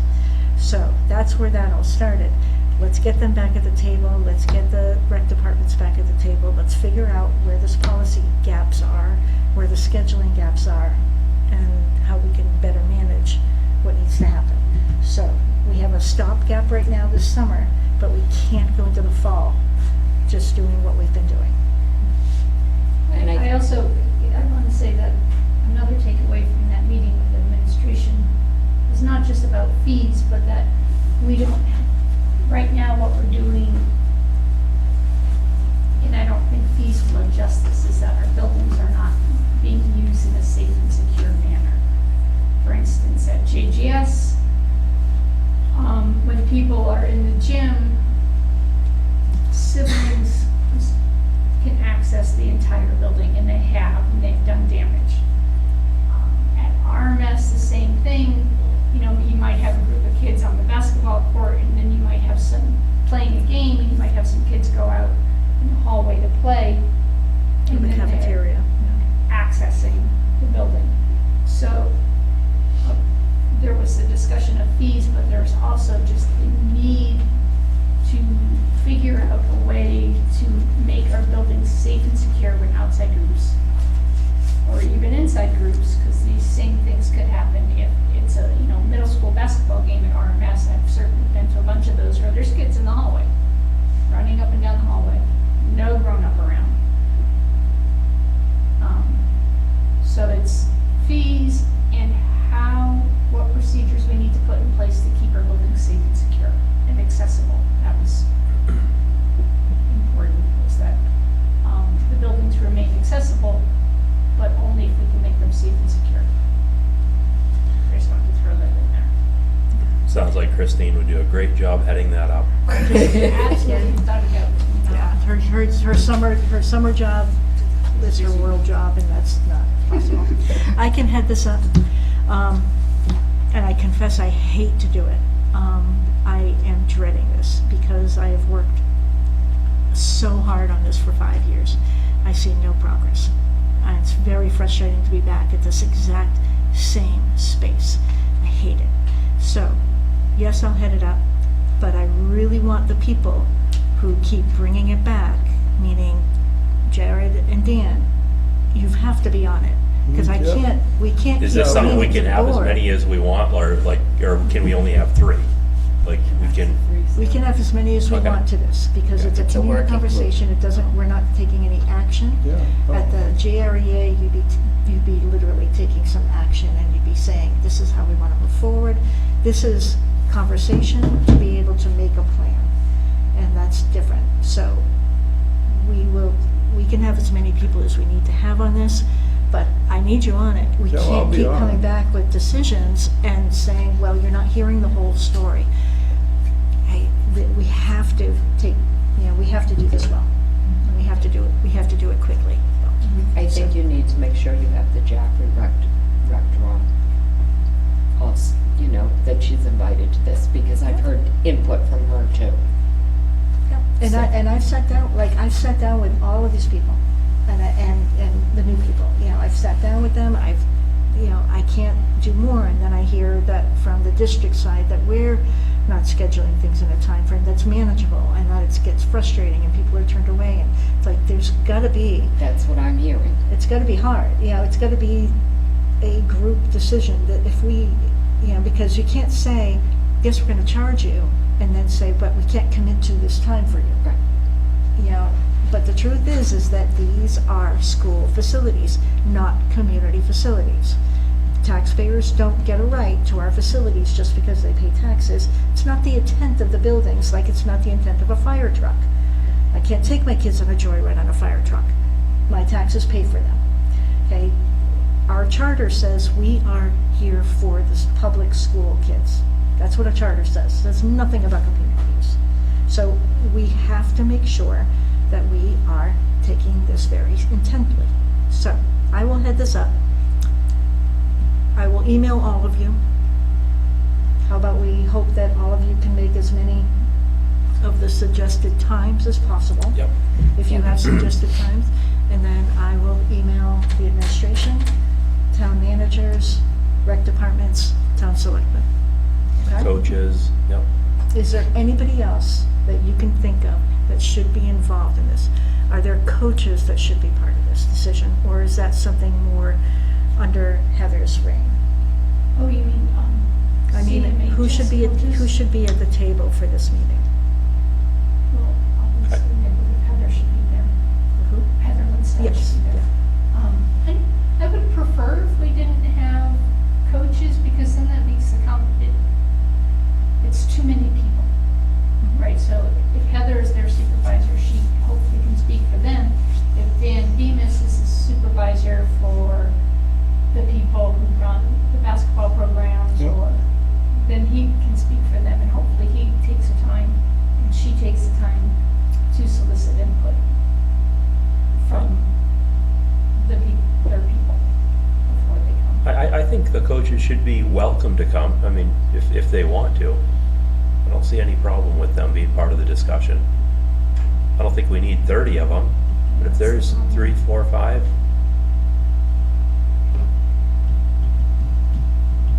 It does need to be a planning session. That can be hard if it's a public forum.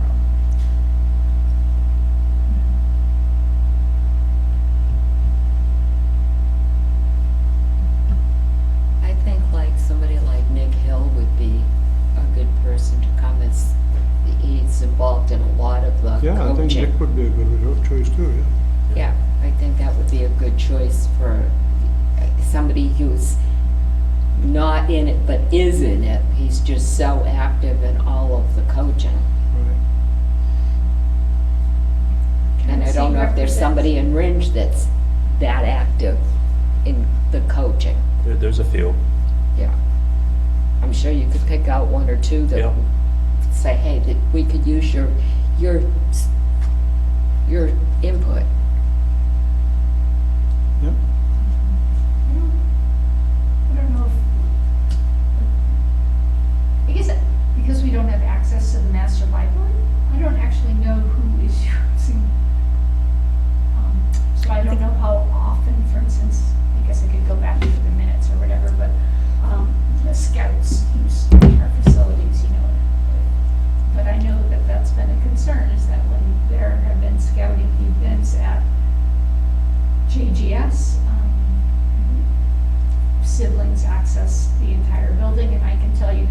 string.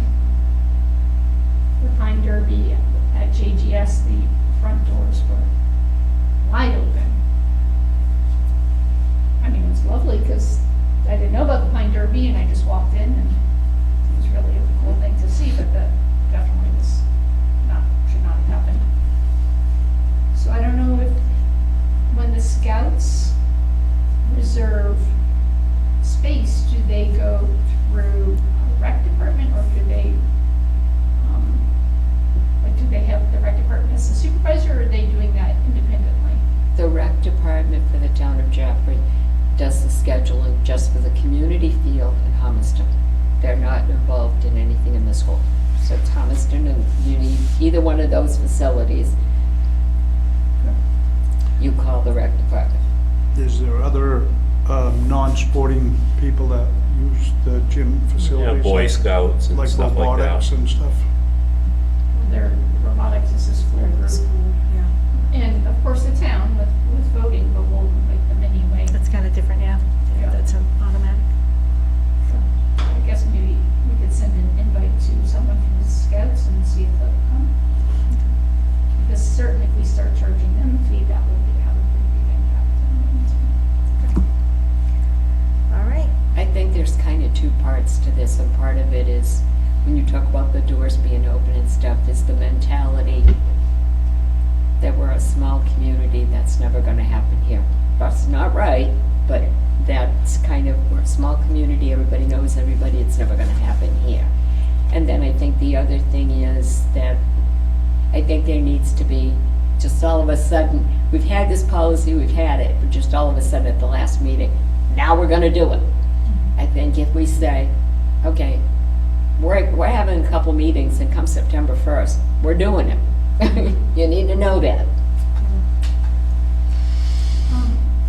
Should we invite David Dustin as head of facilities? The administration. Okay. Yeah, you don't want 50 people there, we'll get confused. Okay. See who shows up too. I want a stipend for doing this. All right. All right, scheduling and target participants for strategic planning work group. I've talked about this now for a couple months, that we need to update our strategic design for the district. And that is going to be a much more private group. This is not an open, public beginning. What I need to do is schedule a meeting with you guys to start this process and say, okay, what kind of surveys do we want to have go out? What kind of dreaming do we want to do? What visioning do we want?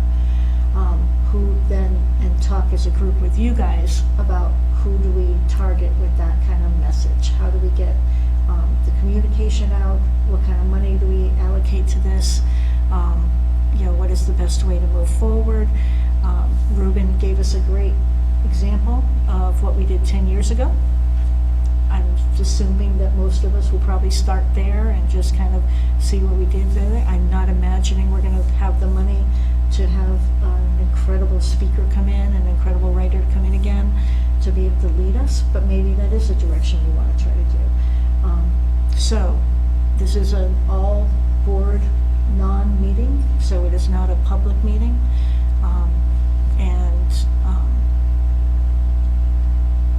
I don't even know if we want to ask Ruben to be there at this point. I think, this might simply be us as a board getting together and saying, this is what I see happening in our world and in our community and in our schools, and this is what I want to do next. And so let's have that conversation to how do we want to move forward with this.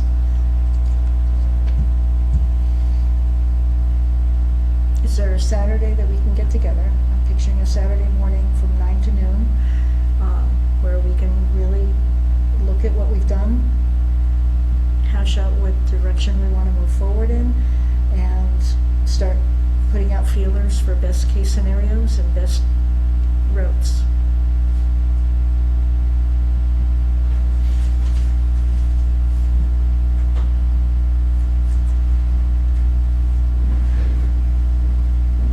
So let me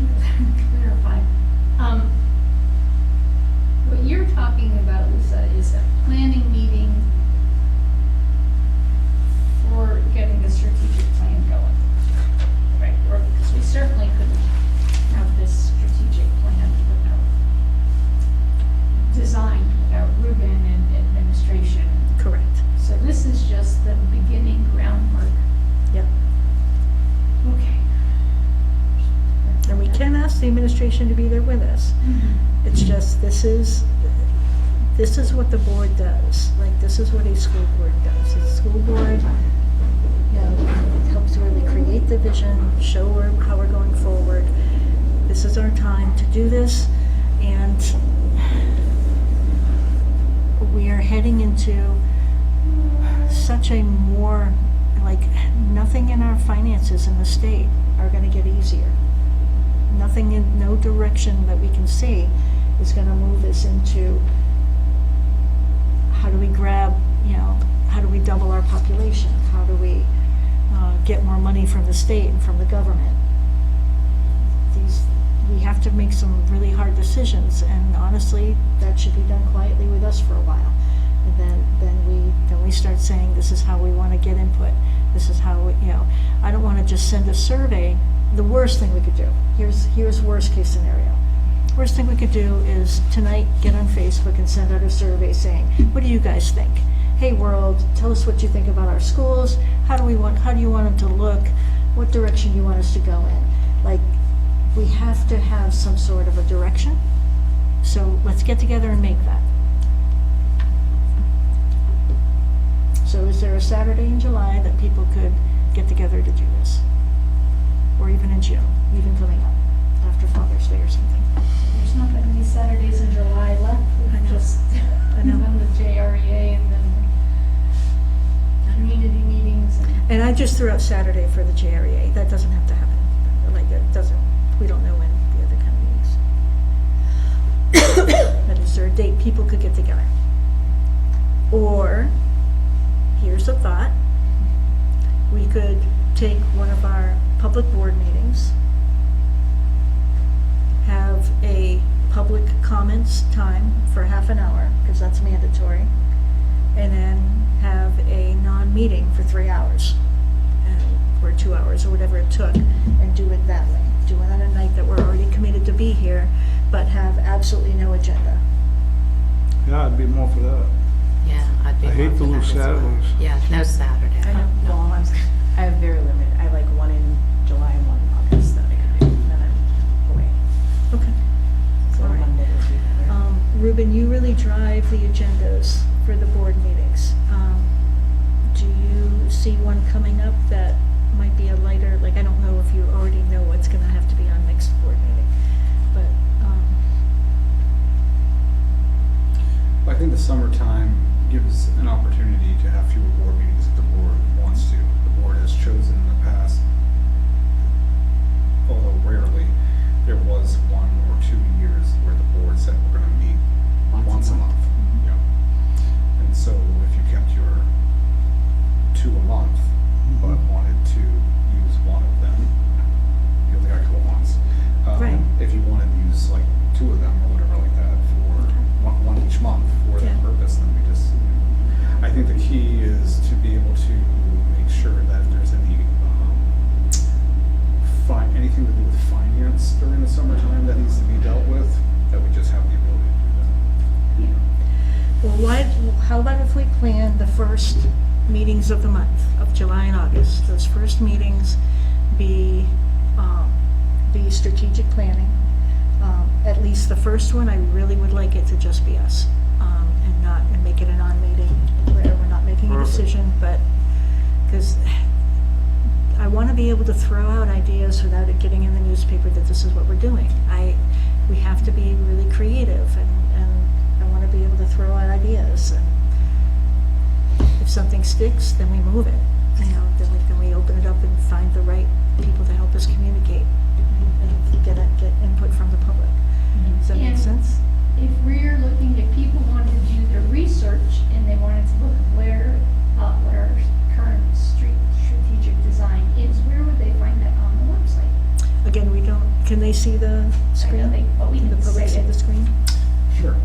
Your documents.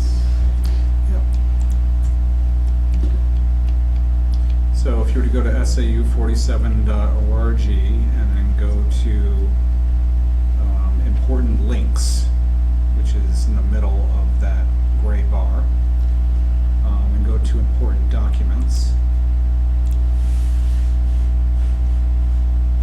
Oops.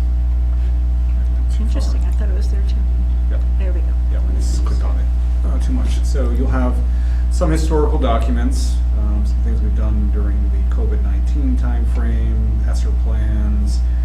Reason why those have been kept up there is in part because there were some key elements that took place during that time frame that have informed even where we're at right now, both from a financial and facility standpoint as well as an educational standpoint. And then communication plans are there, a couple of iterations of that, multi-year plan, which is still in functioning in its concept and the items that are happening. The schools have individual detailed plans of their work. Right here you have the strategic design, which is the base document. So the document could either say the strategic design or it might say strategic direction. And that's what we talked about the other day when I presented. And that's the fundamental, this is what we believe. So doing anything, you have to start with a foundation. If you ever skip the beliefs and the values and stuff like that, you're in for something that is automatically not going to be sustainable because you need to have everyone gel to move forward together. And then the ask reports, things of that nature, which is information to tell you, they're data points of where things are at. And so if anyone is looking for the video of Ruben's presentation on the strategic direction that occurred on May 18th, and if you go to the school board tab and go to agenda 2526, you can scroll down to May 18th and click just right on that link. That will just take you right to that discussion. All right, so the first meeting date that we're talking about, I'm going to really make sure you guys are here. July 6th is the meeting that we're talking about for this. Is there any conflicts? We can change it if there's conflicts. Everybody's planning to be here July 6th? Love it. So we'll stick with that one and make that a very short public comments time. If there's any quick financial decisions, we'll do that because it is the very beginning of the fiscal year. Yay! And then we'll go off in there, and Ruben, you'll be here, and you're fine to join us if you'd like, I think, for this one, and then we'll throw stuff. You just can't get scared.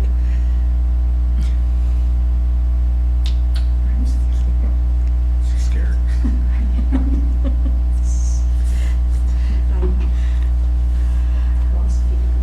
All right.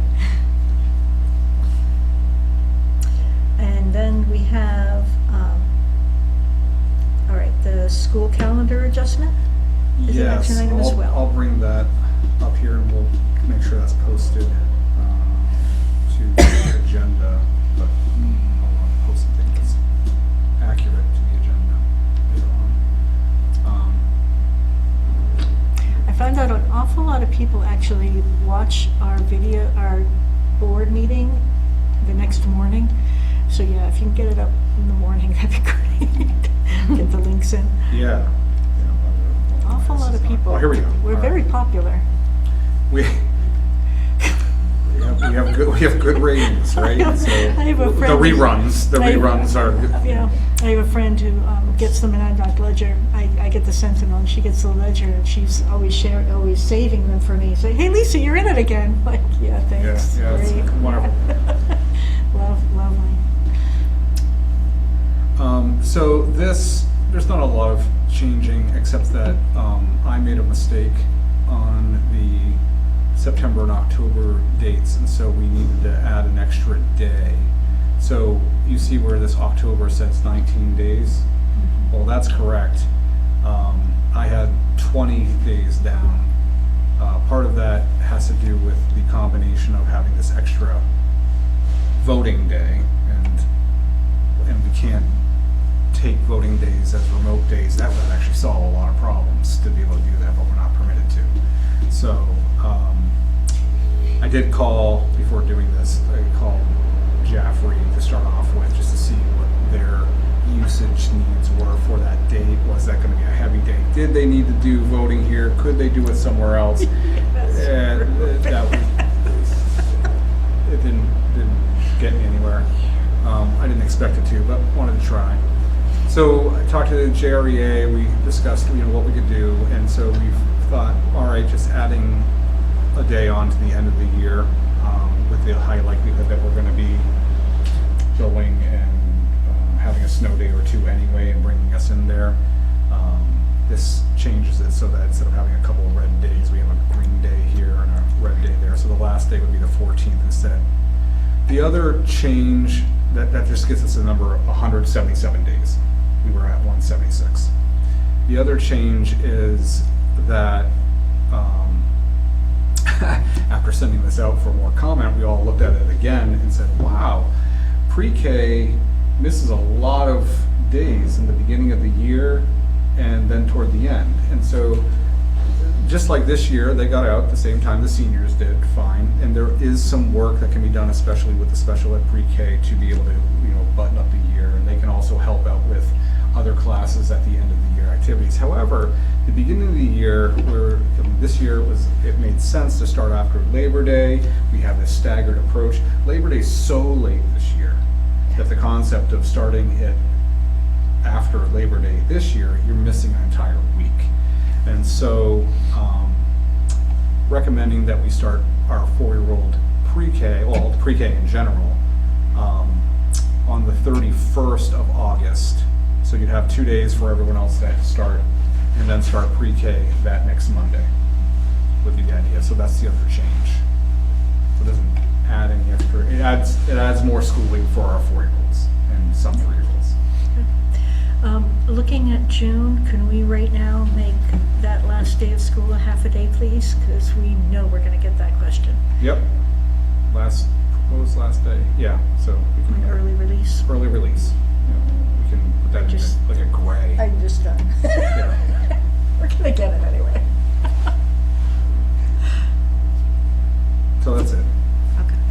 And that helps carry, because in order to set all the schedules for everybody, they have to have the proper number of days per contract to put into the accounting system, so this has to align perfectly. All right. Any questions on the calendar? Are you guys okay with my amendment to make the last day of school in June be an early release day? Absolutely. Okay. All right, then we'll take a motion on approving this calendar as amended. I'll make a motion to approve. Thank you, the Ellie. calendar. Second. Second. Thank you, Jared. All in favor, say aye. Aye. Opposed? Abstain? Passes 700.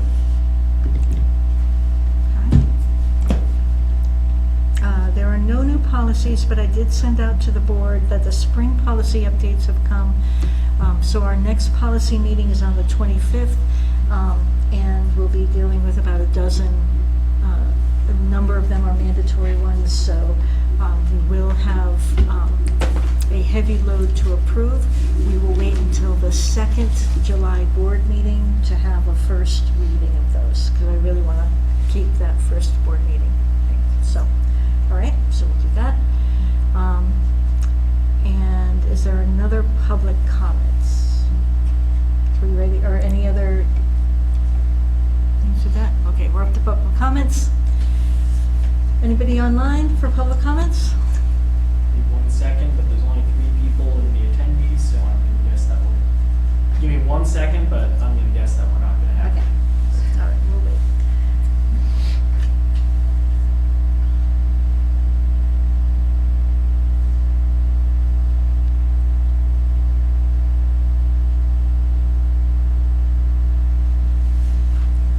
Okey-dokey. Were there any other board committees that met since we had a meeting last?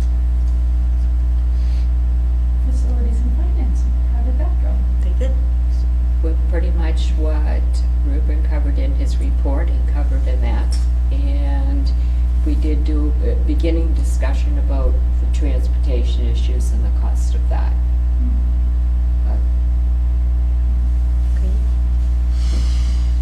All right. Any other board meetings? Okay. I do have a question. Mm-hmm. If somebody isn't here and they're away, do you have a way to actually do a Zoom call? Tell me what you mean, as a board member? Yeah. Yes. Okay, so. Yep, we would Zoom you in, you would let us know, make sure you let us know. And then Ruben would send you a link, and you'd have access to be able to have that. The only stipulation, like if there's a whole bunch of people gone, we need to have a quorum on site of at least 4 board members to have a board meeting, and to have any votes. But your vote would count, just not if there were fewer than 4. Yep. All right, and I have one random question that I hope doesn't take forever. At the end of the school year, we almost always have some funds that are unassigned, that weren't used up, because we're a district that does very well for not going over. So it's the end of the school year, and something that has been on my mind is how much of a wait list do we have for pre-K programming? And is there any chance that we have enough funds left over to put in another classroom to open up a wait list? So I know that that's a massive question for this late at night. I kind of been waiting for the end of the school year to kind of see is this at all a possibility. Everything that we're reading now, I sent some articles to you guys about the state of education in the country right now. Everything is pointing to early literacy is absolutely fundamental to being able to have any success in education. And anything we can do to create those spaces was extremely important to the community. That was a very hard time of things to cut. So I just wanted to find out, do we have a wait list right now? Are there any funds available to open up another classroom? Sorry for opening up cans of worms. So there is a wait list. I don't have access to the spreadsheet. David Fraser has that, and he maintains that. The wait list was for 4-year-olds was approximately 11 or 12 in Jaffrey. It was 1 in Ringe, but they took the 1 and put it into the program, so there is no wait list that I'm aware of in Ringe. So there is enough for a class, or the wait room. 12 is a class, 14 is usually where we go to. And our 3-year-olds, our special ed pre-K is almost fully booked. We are supposed to leave a couple openings, and so we do have a couple openings, but we gotta leave them for individuals who become identified partway through the year, which always happens. So that's, now the second part of your question is, do we have funds? Well, I mean, I could answer that in 2 different ways. One, we don't have funds that we have right now that could be used for next year because they're 2 different budget years. If you are asking, is there going to be a surplus that the board can retain funds and then choose to utilize those funds like it had done in the past for that purpose, that is highly likely. So, for instance, I know, and we have to be careful because of our cash flow situation, but I know that we're going to get revenues in toward the end of June and July that are going to put us in a space that are, I think we'll have between 150 and 250,000 that would be able to be retained. That's less than 1%. That that's not a problem for the board to retain that. We wouldn't have access to those retention funds probably till like August, because everything else we have to make sure, again, we have the cash flow to be able to get through the summertime. But they'll be there eventually. It could be that it could be a little higher once we close all accounts and so right now, there's no indication that that is going to be any higher than that. We would have been at that 2% spot had we not had that healthcare situation this year. And we did forego doing some things because of that. We were real tight, which is why we waited and said, all right, I think we can get these locks done now, because we want to take that advantage to be able to do that when we have the opportunity. Preschool is a unique scenario for timing, because technically, if we did ask for another classroom, it doesn't have to happen at the exact time that the other classrooms start. Preschoolers kind of turn different ages at different times, they become available.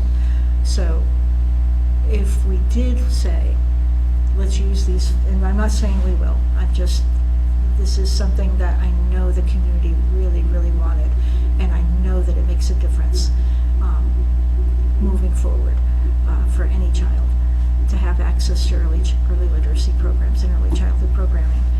If we did try to do a Jaffrey 4-year-old classroom, we could feasibly start them later in September or October. Like, we wouldn't have to say it has to be immediate. We could look at the funds in August, feasibly, is my thought. And so I guess I would like the board and administration to kind of have that thought of possibly seeing if this was something that we could get back. If there's a wait list in Jaffrey that could actually put this in place quickly. What kind of cost would that Yeah. be? Have you had any idea?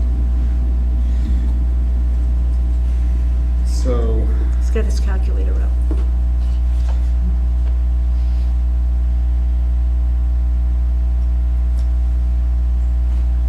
with, of course, it always depends who is in the position, but if we go with oops, that's the wrong number. If we go with an average cost, so we'll go 90,000 plus, and then you gotta talk about a paraeducator, and that will be our time in that for about 25,000. It could be between 115 to 125. And that's, would take up how many students? Up to 14.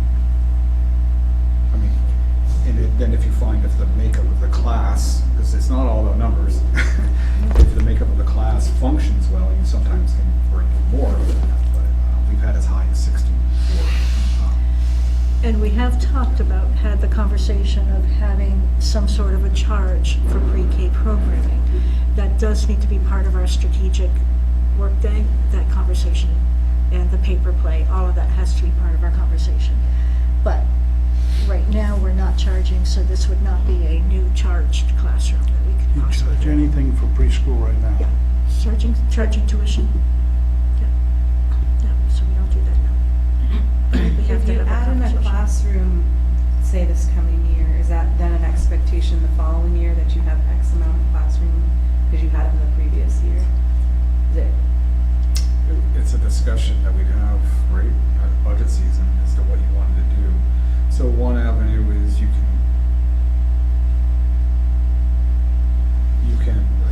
say, let's add a classroom, carry over, the funds or whatever that you want to, and wait to see whether those funds are even needed to be used, because we might be able to find savings through hiring or whatever that can, 15,000 savings here, 20,000 savings here, etc.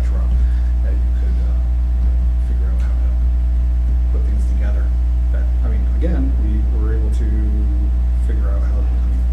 It was a painful process. I would not like to go through it again, but to deal with this healthcare situation that we have this year. How many kids do we have in the preschool right now between Jaffrey and Ridge? 90, 86. Wow. I have one more question. If you don't utilize, sorry. Yeah, Get ready to go. If, what happens to the money? Is the money go into like a reserve account if it's not used for this?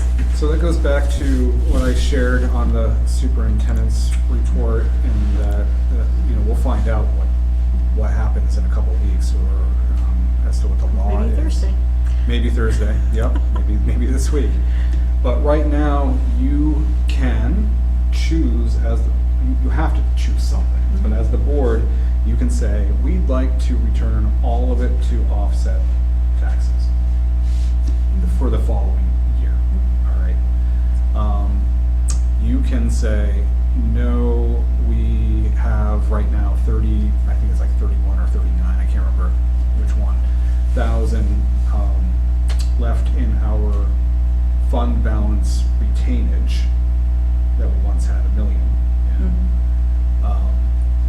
And we want to retain up to 5% of the net assessment. You know, again, net assessment meaning, for those who are listening, just get rid of all the revenue.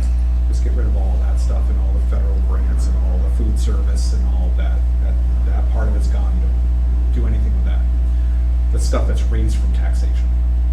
That's what the net assessment is. So we take that, and you could retain up to whatever that amount is, if you have it.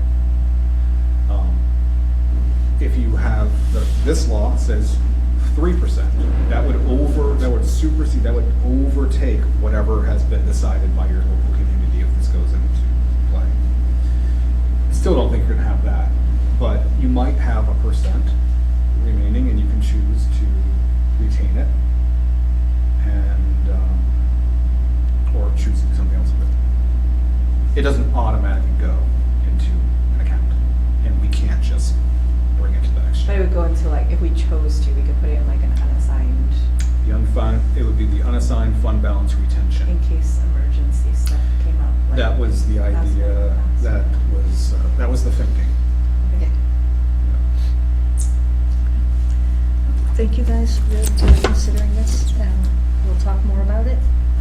It's, again, this is not an all set in stone, it's just I really appreciate you taking the time to talk this out, and we'll talk more about any opportunities as we see what kind of funds actually become available and what we want to do with them. All right. Could we turn it around that quick? I mean, this is rude. You know, having 8% left over is not, Turn what around. it's not like we are anticipating having 4% left over. We are anticipating having a very small amount left over at the end of the year. So it seems almost foolish to plan to use that money until August when we know what the actual amount is. And so Exactly. could we then go and say, we have a teacher that we can just plug in place? I'm sure the para would come along. And the families, you know, could we turn that all around in just a few weeks? Make it go? But even if not, again, preschool's different, it doesn't have to start I know. right then. But you don't We wanna could have say November kids- 1st, we're gonna open up a classroom. It's better for a 4-year-old to at least have that. Yeah, it's true. It's a good We point. do a half a year if you had to.